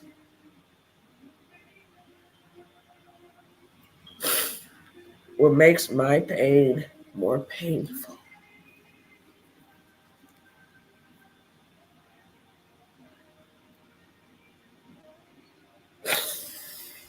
Who's gonna be accountable for their deaths? Who I'm gonna hold accountable?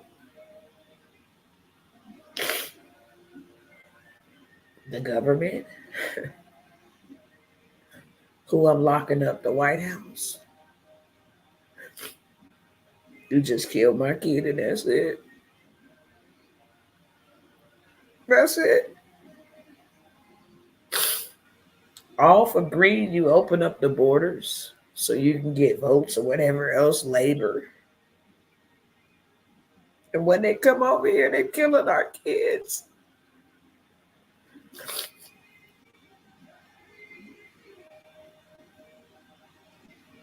And then Kamala Harris had the audacity to bring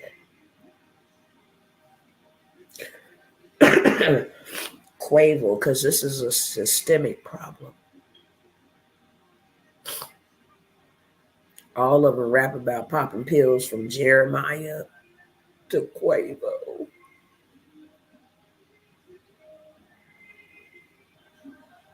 to Kodak Black. And these young kids listen to that and they are inspired by that and they are influenced by that. And you wonder why all of our children are being poisoned.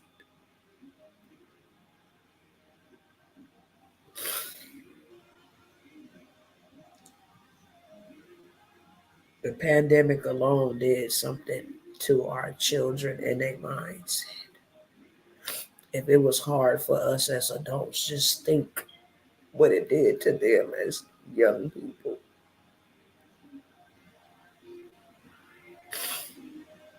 Now you can get on Snapchat. Now you can get on Instagram and buy it like you ordering DoorDash.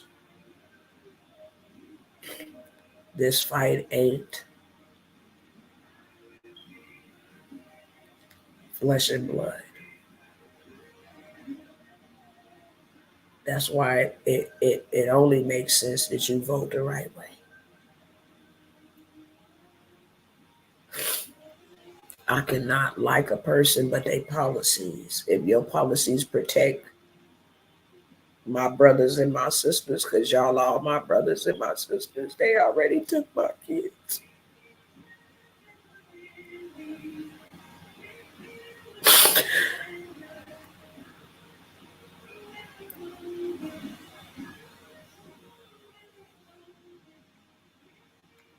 them to get yours. That's why I use my voice. That's why I share my story.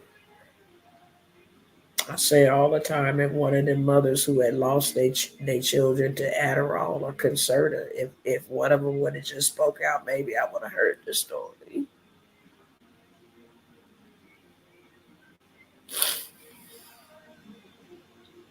Because I have spoken out, how many young people I done saved from going to the mental institution and saved from having medical issues.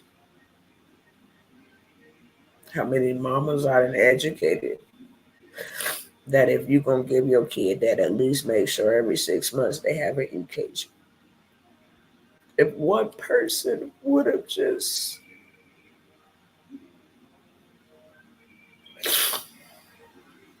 even the mothers who has lost their children to fentanyl, I don't blame them because it is painful.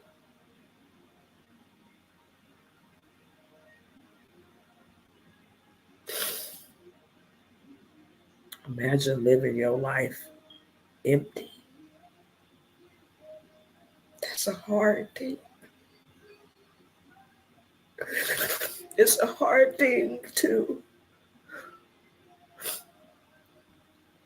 be used to living one way. And then in a blink of an eye, you're forced to live another way.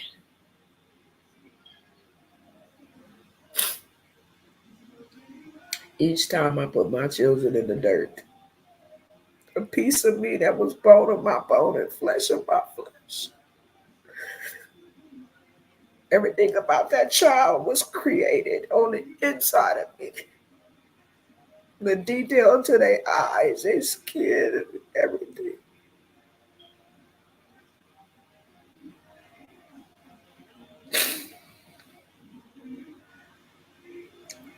So when they died, a piece of you died. And it's not easy. It's not easy. Learning how to live your life again after death.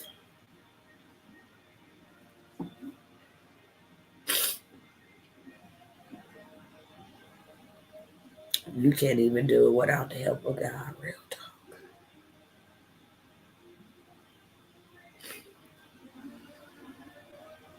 And one is one too many, but two is too much.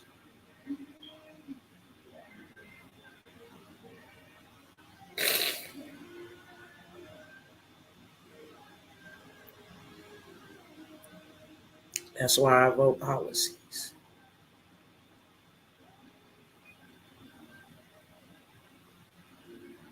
It's policies, people. I don't want to vote for no policies that would allow something like that to happen because after my son died, I didn't know much about fentanyl at all. I don't take drugs. I had to go do some research on that, and then I said, what I saw, that fentanyl is manufactured in China. China don't like us. And then they sell it to the cartels. That even some of these politicians, like one of the ones, Kamala Harris either picked or either one of them on her team, they got money into a head. I'll be over there, baby. It's gonna come back on. Okay. I'm fine, yeah. No, I don't need a hug, baby. Thank you.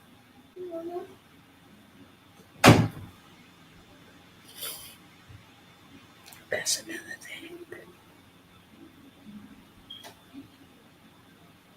I have an 8-year-old son who has had to watch his mama cry more times than any kid should ever be able to have to see their mama cry. He's already trying to handle the the devastation of I only had two brothers to look out for me. Who's gonna look out for me now? I have to watch my twin girls take a picture of their brother and kiss it and hug it. And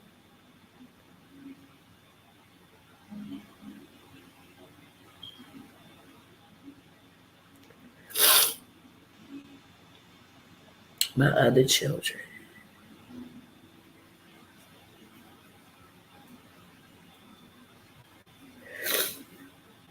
But I saw that they have money invested,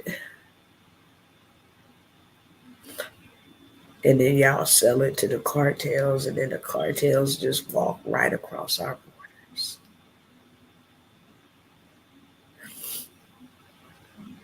And because it's all about greed and making money, they know that just a little bit of fentanyl can make the weed go a long way.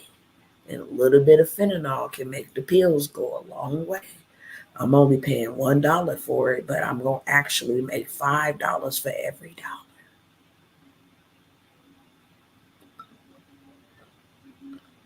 Excuse me.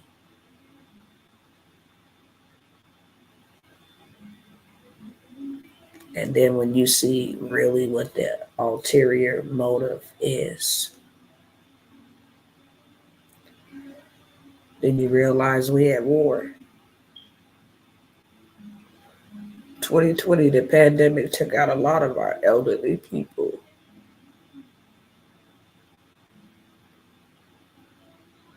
2024, opioids and fentanyl poison is taking out our young.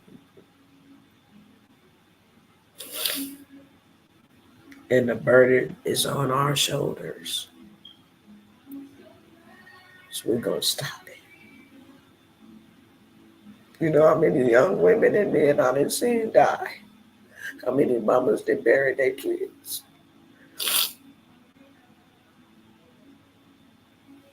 When we see other people with their kids, that's right, elderly equal historians. Youth equals future. Pay attention to the game being played.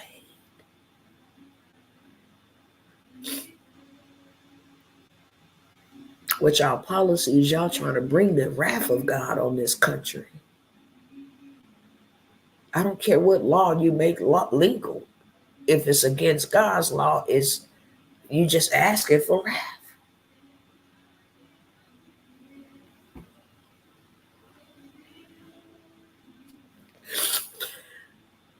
But you want to know what hurt me the most? Is that my 15-year-old will be dead. He's dead 6 years.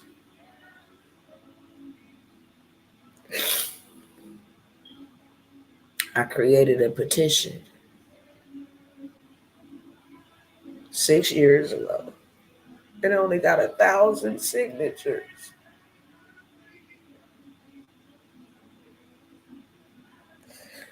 So I guess my kids, Black lives don't matter to Black people, because I've been asking my people for a cool minute. I ain't asked for not one donation. I asked for a signature so we can pass legislation and that we will prevent it from happening to their children, because mine's is cold. I'm not fighting for mine. This will be their justice. My son said, Mom, fight for me.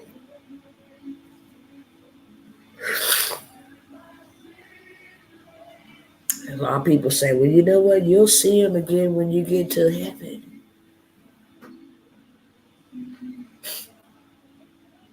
And I believe that 100%. But you do know when we do get to heaven, we will be sisters and brothers. We will not be sons and mothers and daughters.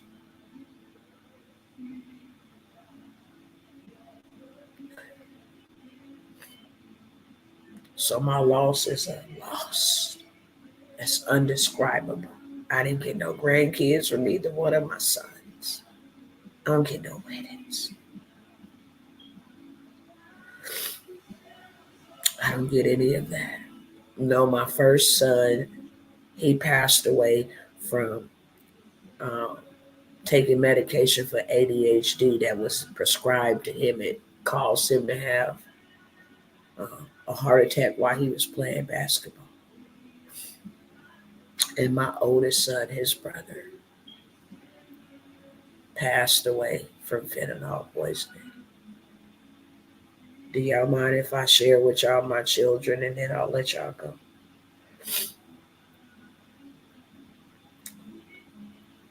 This is mostly the reason I reached out and asked people for help because I am a business owner and God has really blessed me. I don't have a problem making money.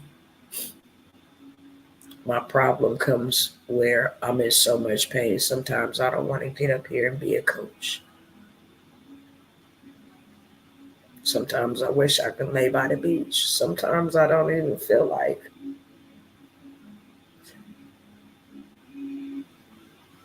Sometimes I don't even understand. Sometimes I'm like, God, why? Why am I still here in this much pain? Just being real with y'all. Because grief will allow you to take 2 steps forward and then on the day that they died, you snatch right back. The day that you buried them, snatch back again. Their birthdays, supposedly birthdays, snatch right back again. Holidays,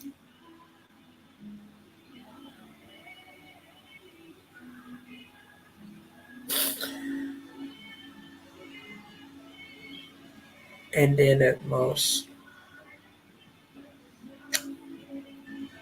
horrible thing is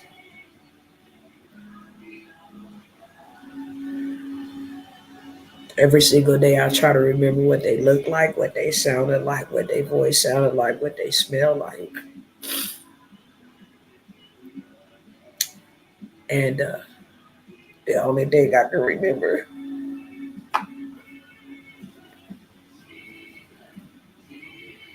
try to remember good memories, what they look like at 8 and 9. And those are overtaken by what they look like when they was dead. Have you ever seen a dead person?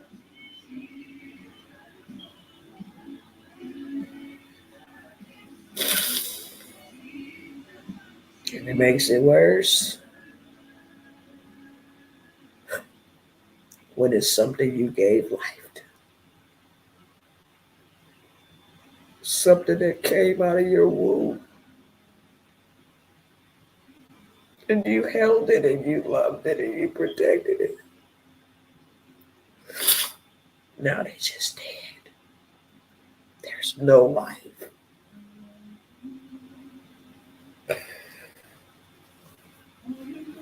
And that's the image that just keeps on replaying in your mind. You're trying to dig through all of that to find what they look like.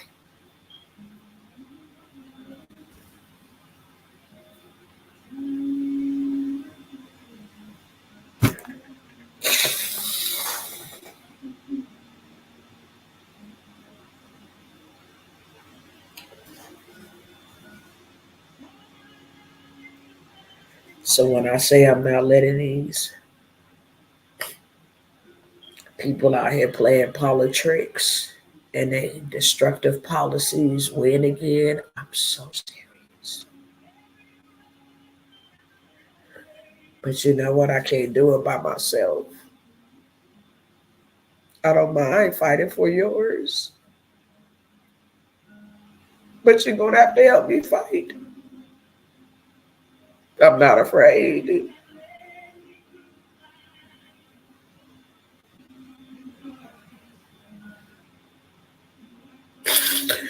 What do I got to lose?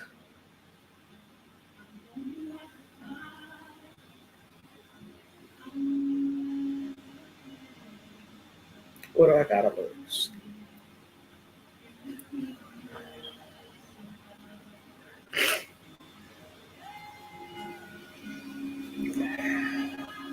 So now I'm going to share my children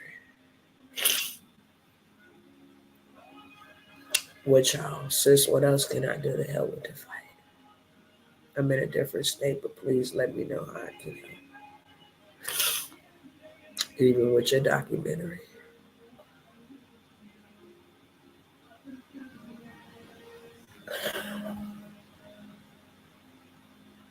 However you feel led, sis. I need prayers. I need people that I'm using my voice over these next 90 days to tell the story. Not from a CNN, MSNBC, Fox News standpoint. I think people should see real life stories and see what has happened to people, whether they lost their jobs, whether they lost their loved ones, whether they lost their livelihood. I think people should see that because it's easy to manipulate the minds of the masses and make them believe a narrative, but it's hard to hide the truth.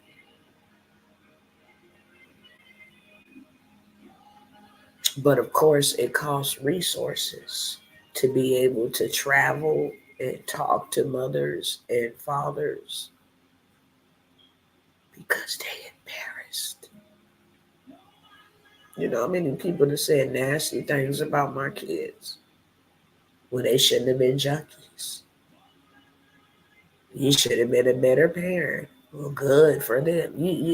So people shut down out of fear that you finna say something. I mean, and that is the worstest thing that you could say to a mother who has lost their child. And be so nasty about it. I'm scared for my 9-year-old grandson every day. I'm praying for your grandson, baby. And we gotta do something. It's on us to do something. If not, we're gonna lose our children. Because the world is waiting to teach them.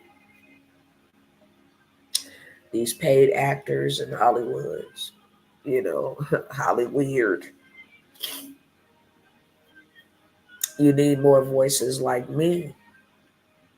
It's not afraid to shame, but everybody's not here. I can respect that. Everybody pain is different, but look, I'm a warrior. You're not gonna do that to my children. I'm gonna take that land down. This is their justice to save another life. This is their justice because I never get it in a court of law. This is their justice to make sure that another family don't got to bury their loved one. This is their justice. That somebody won't vote for the wrong thing.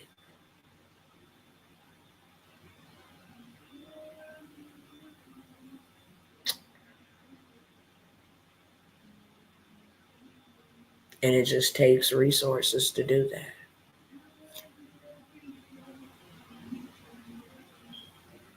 I'm most disturbed at these politicians and all of these people. They can raise millions of dollars, but look at everyday civilians. They can't even go in there and afford a loaf of bread, y'all. They gotta decide if they're gonna pay their rent or put some gas in their car. I think it's wrong. I just think it's wrong. And they don't care, so we have to.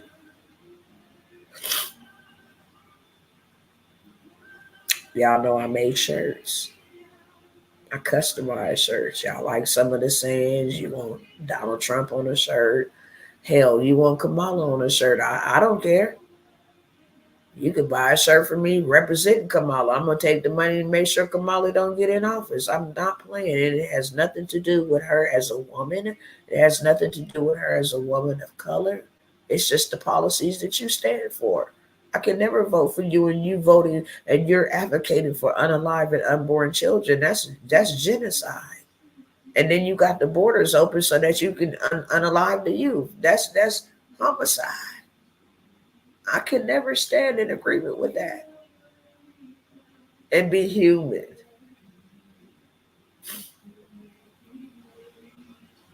and be human. I could never do that. Thank y'all for the gift. So I always tell people, look, if you don't want to donate, and donations are always accepted. Like I said, I'm not a baker, I'm a businesswoman. I know how to go get it. The problem is, a lot of the times I'm in a lot of pain and I don't feel like getting up, showing up. Thanks for the cat. Showing up in this space and place. I'm trying to make sure that I heal so that when I lead, I'm not bleeding on the people. It's important to heal. It comes with PSTD, it comes with anxiety, it comes with a lot. Thank you for sharing your story, but to be honest, Donald Trump is no better. They all the same. I believe they all the same party, but it's policies. What I do know enough about Donald Trump is that he was already in office and his policies benefited the people. That's what I'm really for, is that the people will be benefited. You can pay your rent. You can buy you some food. You may not like that man, and I'm not telling you that you gotta like him. But I respect his policies that no, abortions is not necessary. Let's let the state decide that. Let's get the economy. That's one thing that I will say. He do love this country. That's one thing I say. That man ain't received a paycheck from anybody. You got to know that for me not to take a paycheck, most of them would take a paycheck. I don't even want a paycheck. I just want the country better.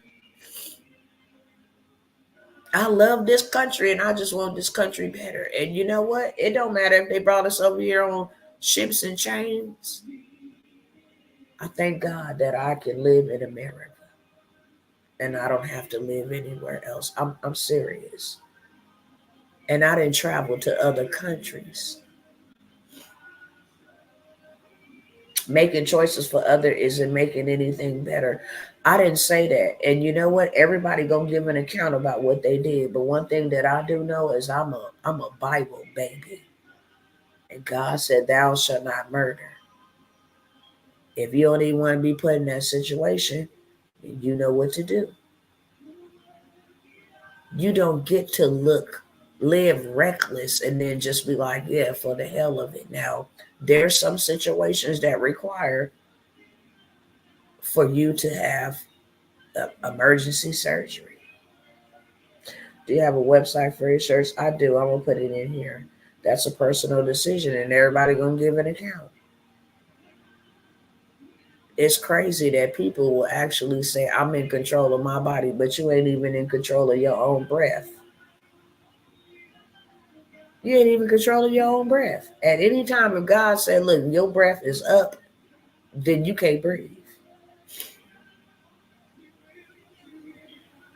Okay? You can't breathe. It shouldn't be. I'm not saying that. But abortion shouldn't be advocated either. That's a murderer. And if that's the only judge, which is God, then God said, thou shalt not murder. It's a sin. So you can't have your cake and eat it too. No, that ain't how you do that.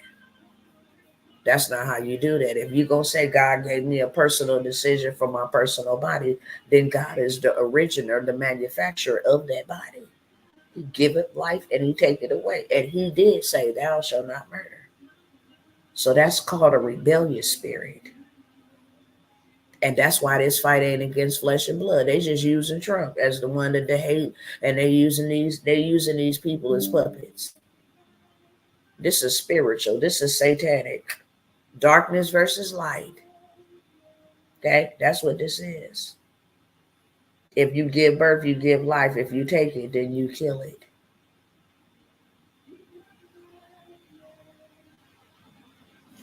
Yeah. They are fear-mongering abortion and no plan. Exactly. And then I'm not here to debate with you about Trump. See, that's how I know when y'all just be full of CNN and MSNBC. Okay?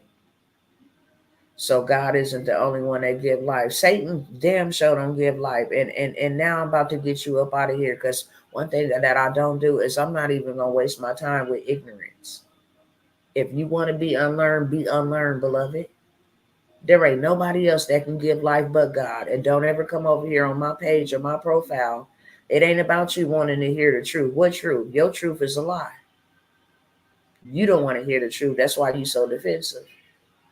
And I'm not the one or the two, okay? So if you don't resonate with what I'm saying over here, you feel free to move along. Just like you feel free to make your decisions on your body, then you feel free to just pass this broadcast. Because once you start getting disrespectful, talking about I just don't want to hear the truth. Who made you the truth?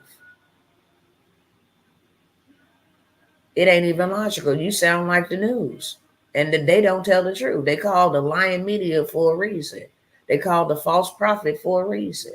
God's word is true, and every man is a liar. How about that? So if you ain't speaking God's word, then you're not speaking the truth. Who made my word truth? I speak truth, the Bible. Those are not my words. Those are God's words. I don't care about your opinion. Everybody have opinion, just like everybody got buttholes. And everybody buttholes get dirty. Okay? Absolutely, mama. You sure can. Because I don't have time for that. I'll be trying to come through here and educate, but if you want to remain ignorant, you got that right to. But don't come up over here being ignorant, because ignorance is not allowed over here. If you can't think for yourself, then we can't think together. We are not the same. And you still trying to sit over here and get clout. You mad? What benefit is it for you to try to persuade me to do anything otherwise? What dog do you have in the fight? What benefit did you got? Is you finna get a new house? Is you finna get some reparations? You still waiting on them? Murder is murder, and that's God's truth. It ain't your body. If you so dang on independent, grow your own hair, give your own self breath of life, because if something hits you or something come get you, you can't even control your own breath. So how you gonna say you can control your own body?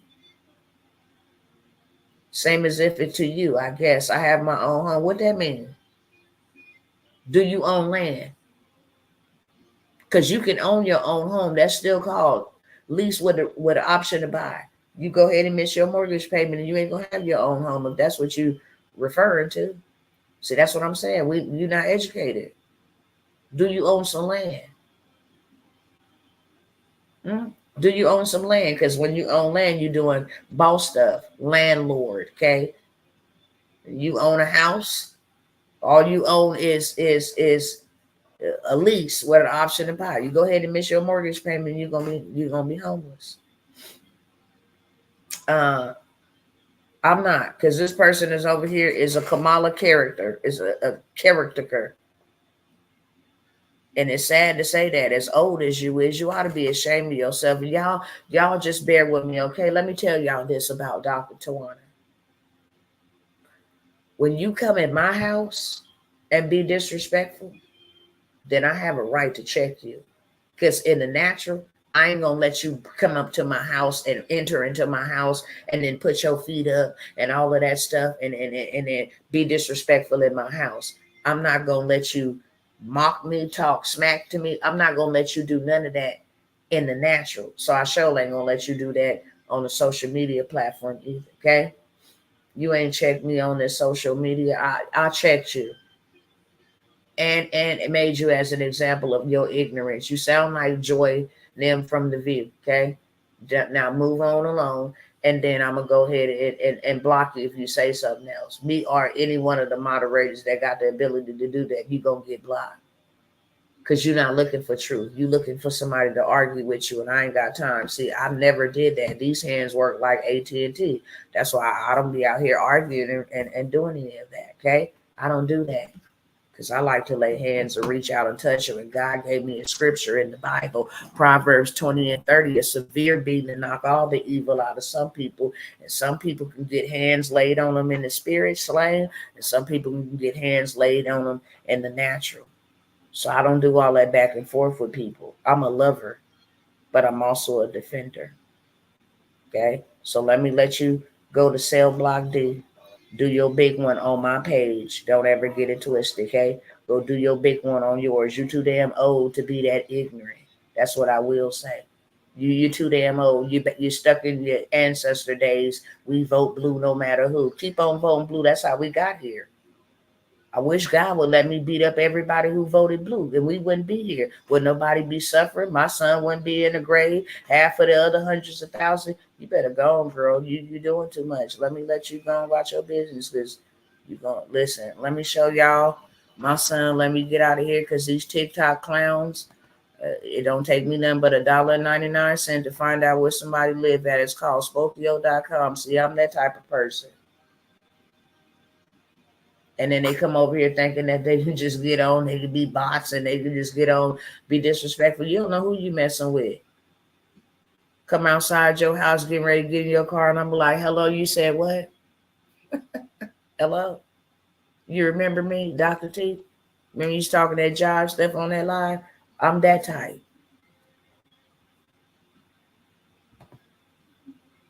Let me pull this up real quick. Sister Zara said we can ride it down. Look, we can ride it at midnight too. Let me get out of here. See that? Yeah. Lollipops get licked, and I ain't no sucker. I don't know why they be playing the game. I'm not the one of the two. All right, let me show y'all Mr. Kevryan, a 15-year-old. I don't know what this says for that one that just wrote in. I think it's Spanish. Let me see if I can translate that. No, I can't. I'm sorry. If you can write it in English, Fatima, let me go ahead and put this up here. My videos all over Instagram. Praise the Lord. Lord, let your glory be made known and manifested. Now, if he would just send the people that would help me to continue to take it all around the world so it can get off of Instagram, and we can go ahead and get these right policies and get this country back on track, and that would be great if he would send the supporters. Y'all go ahead and pray with me, y'all. Father God, send the supporters. Send those that will hold my arms up like Moses, because I cannot do it by myself. It would take me too long. We got 90 days or less. This is not a game. This is not a game. We got 90 days or less.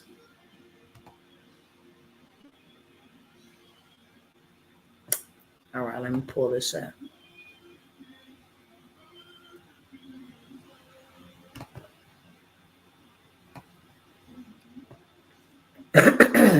Excuse me.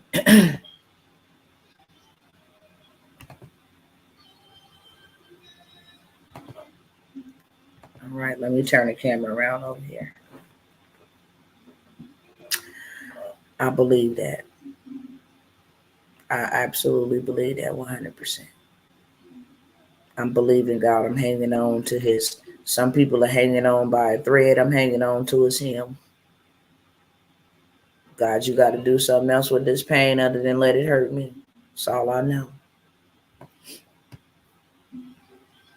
This is Kev Ryan. Though I'm missing you, I'll find a way to get through. Living without you, 'cause you were my sister, my strength, and my pride. Only God may know why. Still, I will get by.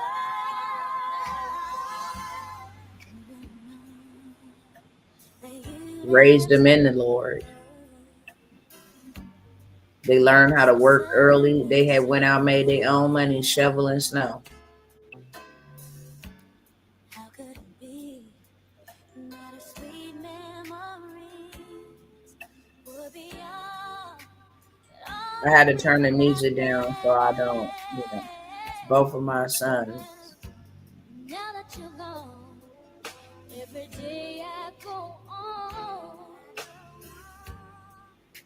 but life's just not the same. I'm so empty tears I can't hide, but I'll try to face the pain. Though I'm missing you, I'll Love find feeding a the homeless. way to Taught my get kids well. Make sure they through. take care of society. Living without you, you were my sister, my strength, and my crown. Only God may know why. Still, I will get by. There were so many things that we could have shared. Uh-huh. If time was on our side. Ooh, yeah. Now that you're gone, I can still feel you near. So I'll smile with every tear I cry. Though I'm missing you, I'll find a way to go through. Living without you, you are my sister, my strength and my pride. Only God may know why.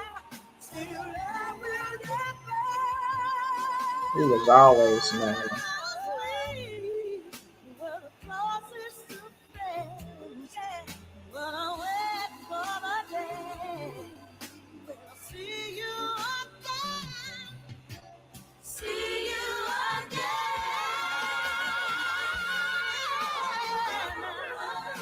But I got to wait to get through.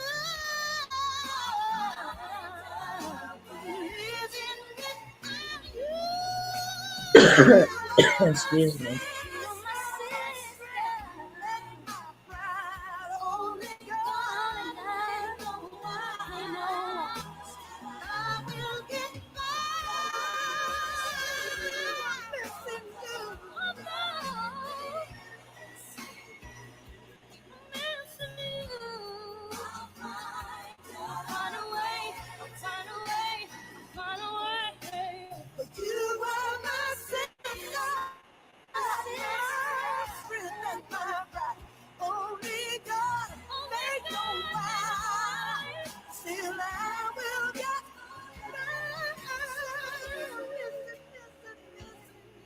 missing. Oh, yes, I am. I'm missing you.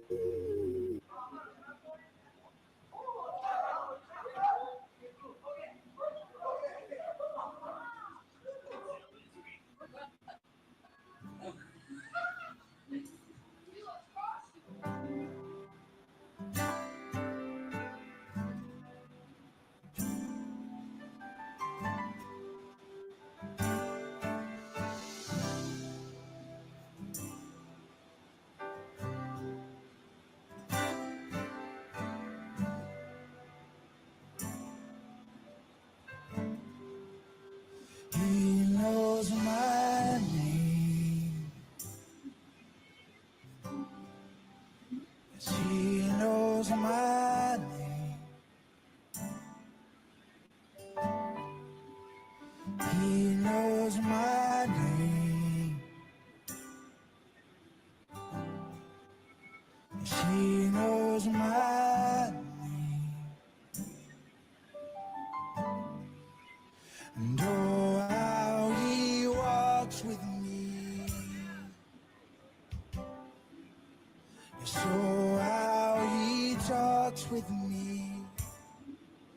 Yeah. And oh, how he tells me that I am his own. You know my name. You know my name.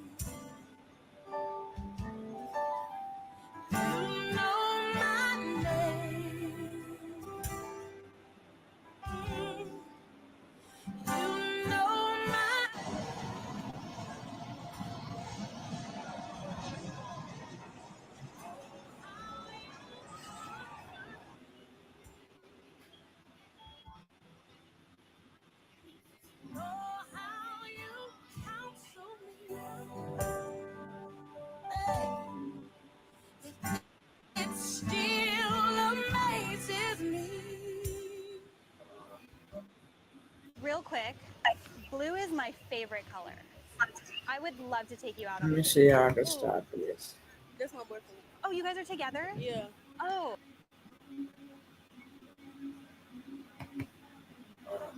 Now let me pull up the other one.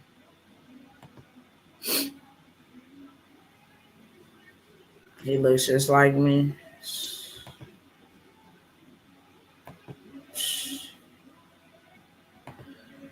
Hope I get some good sleep tonight because I don't.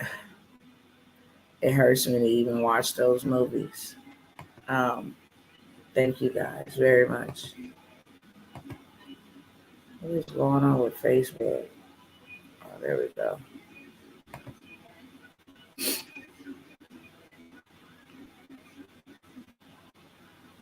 Hold on, I'm waiting for this to load up real quick.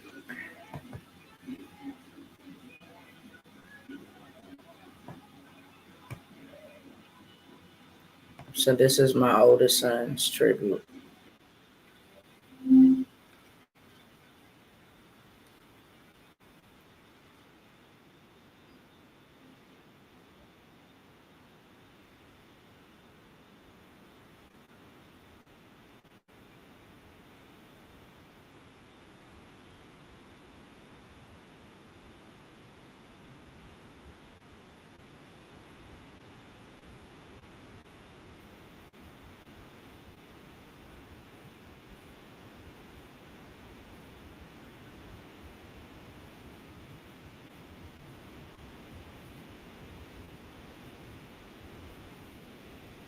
Leaving the home.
Oh, it's frozen. Oh, wow.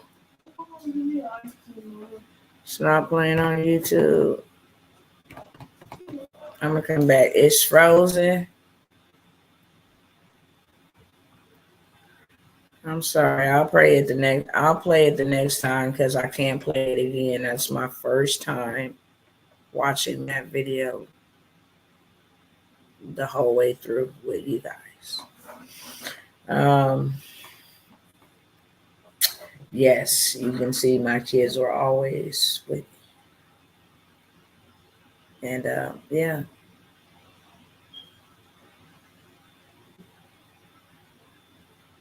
It just takes my words away because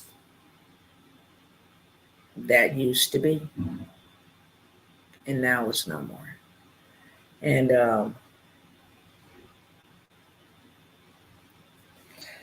um, it just, it's complicated. It's difficult. It's 100% painful. And we got to put a stop to this. Ray, thank you. I love y'all. Y'all have been so very supportive. And, I have a podcast that I'm getting ready to start. I want to bridge the gap between colored folks and Caucasians, so that we stop letting these weirdos divide us. And I just want to thank y'all for showing up and showing out. Thank you for following me, yes. And just making my decision that much easier. I don't mind fighting for y'all. We all children of the Most High God. But like I said, I need y'all help. And I'm never going to come by and beg. I see people raise money for all kinds of things. I simply just want to tell this story to every American. And if it even go abroad, let it go abroad. Because they got it going on in the UK too. It's a straight up pandemic, epidemic. So wherever God will take my voice, I already got people, film crew. I mean, we need to get out. I want to talk to more people that have lost their children. Not only that, I want to talk to people that's out here suffering. I believe that is what's going to give people the ability to make an informed decision. If we just allow the news to tell these people, then I don't know. That's why we got to do something, and I'm doing my part. I'm just asking everybody. The UK is imploding right now. That's what I know. I didn't watch documentaries over there. Like, it's bad. I hope that's true. I know one thing that they do know. They mama got their back. That's one thing they know. I've always had their back. I've always had their back. So I do have shirts. Y'all know my famous saying, lollipops get licked and I ain't no sucker. If y'all want that, I customize them. I also have a shirt by popular demand. Skin folks don't make us skin folks. I have that one as well. I do have some Donald Trump merch shirts, especially from the historical, July the 13th. I do have one that say, Trump, you invited to the barbecue. I got some funny stuff that I put on there. I wanted to make it comical, to just, I'm not even gonna lie, I was being petty. I just wanted to piss a few people off. But I have different type of designs for the shirt, okay? The link is inside of my bio over here on TikTok. I just saw you on Corey's Insta and had to come find you. Who is Corey? I don't even know where the video did went to, y'all. Listen, my people had pissed me off when they started talking about Donald Trump trying to shoot himself for our votes. And I had to get on here and tell them, like, y'all, it's high. Something is wrong with y'all. And it just kind of went from there. So then a dude got inside of my comments and started saying some nasty stuff. And like I told y'all, when you drive up my lane, I'm driving back. So I had to drive back up his lane, and people then tagged me and shared, like, look, you on Instagram, you on X, you on this, you on that. I'm like, really? It was just a response to a comment in the video. It went crazy. Like, I believe that Courier, how do you spell it? Courier, have you talked to Donald Trump? No, I want to speak to Donald Trump. I want to give Donald Trump a hug. I'm not even gonna cap to you. I thank Donald Trump. I might don't always agree with him. I don't care. We human beings. That's what we're supposed to do. And I don't hate Joe Biden and Kamala and them. I just hate their policies. I pray for all parties in position because that's what I'm supposed to do. But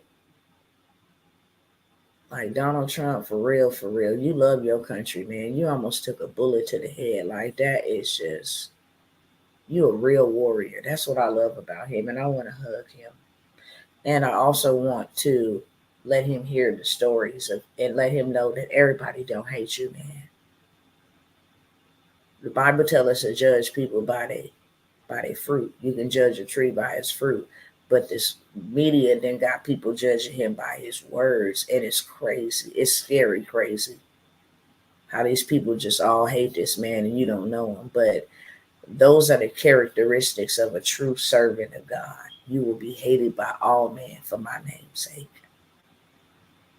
So I want to give that warrior a hug from another warrior. But I want to let him know everybody don't hate you, and I appreciate what you have done and how you fighting. I want to pray for him.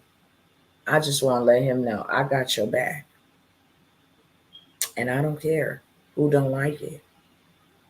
Thank you for standing on the morals of God. And I'm not against anybody. My daughter was in a whole lesbian relationship for years, and I loved her the whole time she was in it, but I also gave her the truth. If you don't get your life right before it's over with, I had to give her the real raw truth because I'm her mama. I'm not going to sugarcoat anything that's wrong. And this is the way that it is. And this is what's wrong with this country. They done messed up. You didn't let everything go in it. You need to put God back in this bad boy. Because you see who in control since y'all wanted to remove him from all of this and all of that. It's just a bunch of rebellion happening at this point. And rebellion is a byproduct of sin, blatant sin. So that's what I want to do. I don't know how y'all can take my story, download it, share it on True Social. I try to go over there. They told me I was on a wait list, and I don't like waiting long, so I just never went back. But I would absolutely like him to know my story and know why it's important that he win. And that I appreciate him for fighting for this country. If don't nobody else appreciate y'all, I do. This country that went to hell in 4 years. It ain't even recognizable. So yeah, I got the link in my bio if y'all want y'all a shirt. If you don't see something on the website, then just hit me up. No, I couldn't get on True Social like when they first opened it up and then they started like accepting people. It was a long wait list, and I just never went back. Facebook kind of always been my thing. You know, I come over here and disrupt on TikTok every now and again.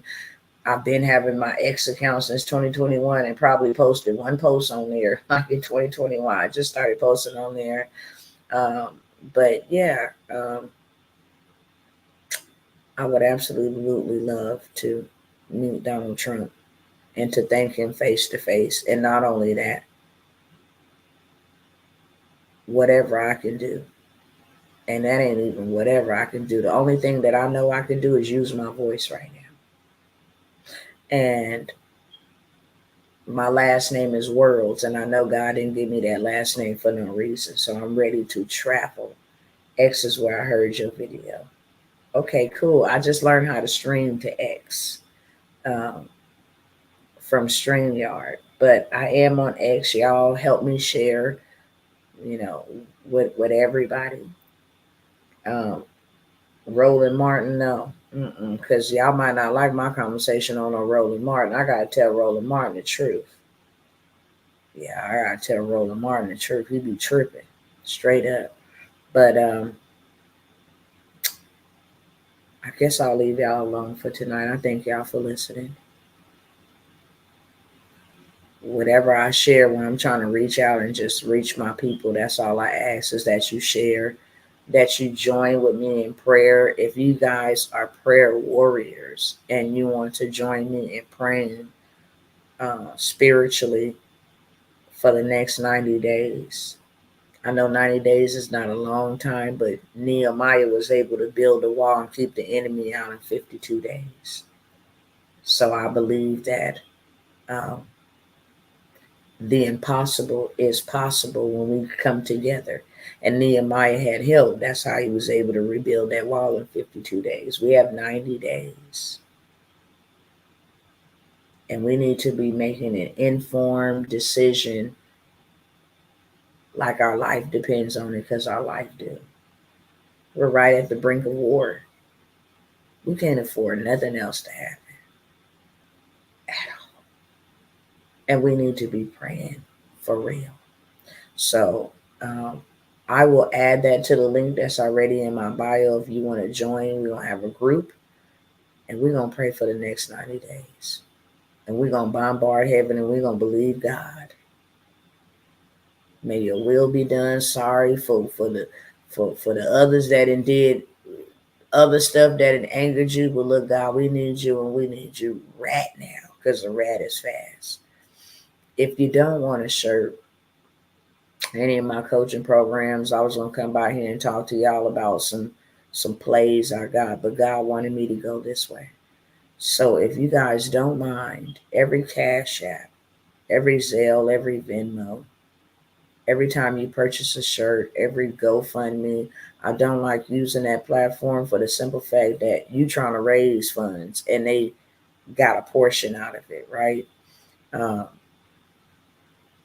I think like out of $150, they gave me $105. It's like, look, I don't need no middleman cutting in the middle, because I need people to edit. I got a whole team that I need them to edit me a whole dang on ad. Donald Trump ain't the only one gonna be out here with ads. I need people to see real stuff that I didn't show y'all today. I got some shirts that'll make people be like, wow, what is that? Ever seen a dead child? Yeah. This is what happened on their watch. Yeah, I got some real raw stuff. My Cash App is Let's Do Kingdom, all together. LETSDOKINGDOM, because that's what I believe we should be doing. Let's do kingdom. Stop doing division. Stop doing politics.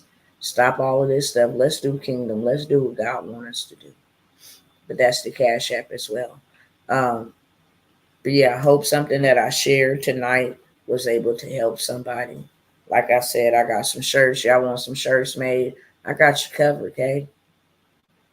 For those over here on YouTube and Facebook, if you want a shirt made, I will be doing a follow-up TikTok so y'all can see the new merch, the new designs. But it don't matter if you're voting for Kamala or if you're voting for Donald Trump, you can buy one of these shirts, and then them proceeds that I make off that shirt that you just bought in exchange for Kamala is going to be for me to campaign against their policies. I just don't keep it up front. Ain't no need me to sugarcoat nothing. My money ain't political. Okay, and it does not discriminate. It's going to definitely help me do what my mission is. You're going to be satisfied because you get a shirt. I'm going to be satisfied because I get to stop them in their tracks. Okay. But I love y'all. Okay. I appreciate y'all listening. It's gonna be another cool minute before I come back by here crying. Today was the day. Yeah, I done cried all my makeup off, but it may not be. The more that I gotta tell their story, I got to tell it, and I got to live in the raw emotion. But I'm the woman for the job, and like I said, I love y'all, and I appreciate it. I don't have to know you to love you. By His love, will they know I'm His disciple. And skin don't make us skin. Just know that. Skin don't make us skin. And if you need me, I got your back. Somebody ever run up on you, just know that you got somebody that's gonna run up on them. Okay, I'm that type of friend. I'm that type of sister. And yeah, y'all help me get to the man, the head in charge, or shall be in charge. And I'll be the spokesperson for the free 99. I just need y'all to help me get there. That being said, peace. I'll see y'all on the next time. May the Lord bless you 100-fold. Kimber J, I appreciate the cash app. I appreciate all of the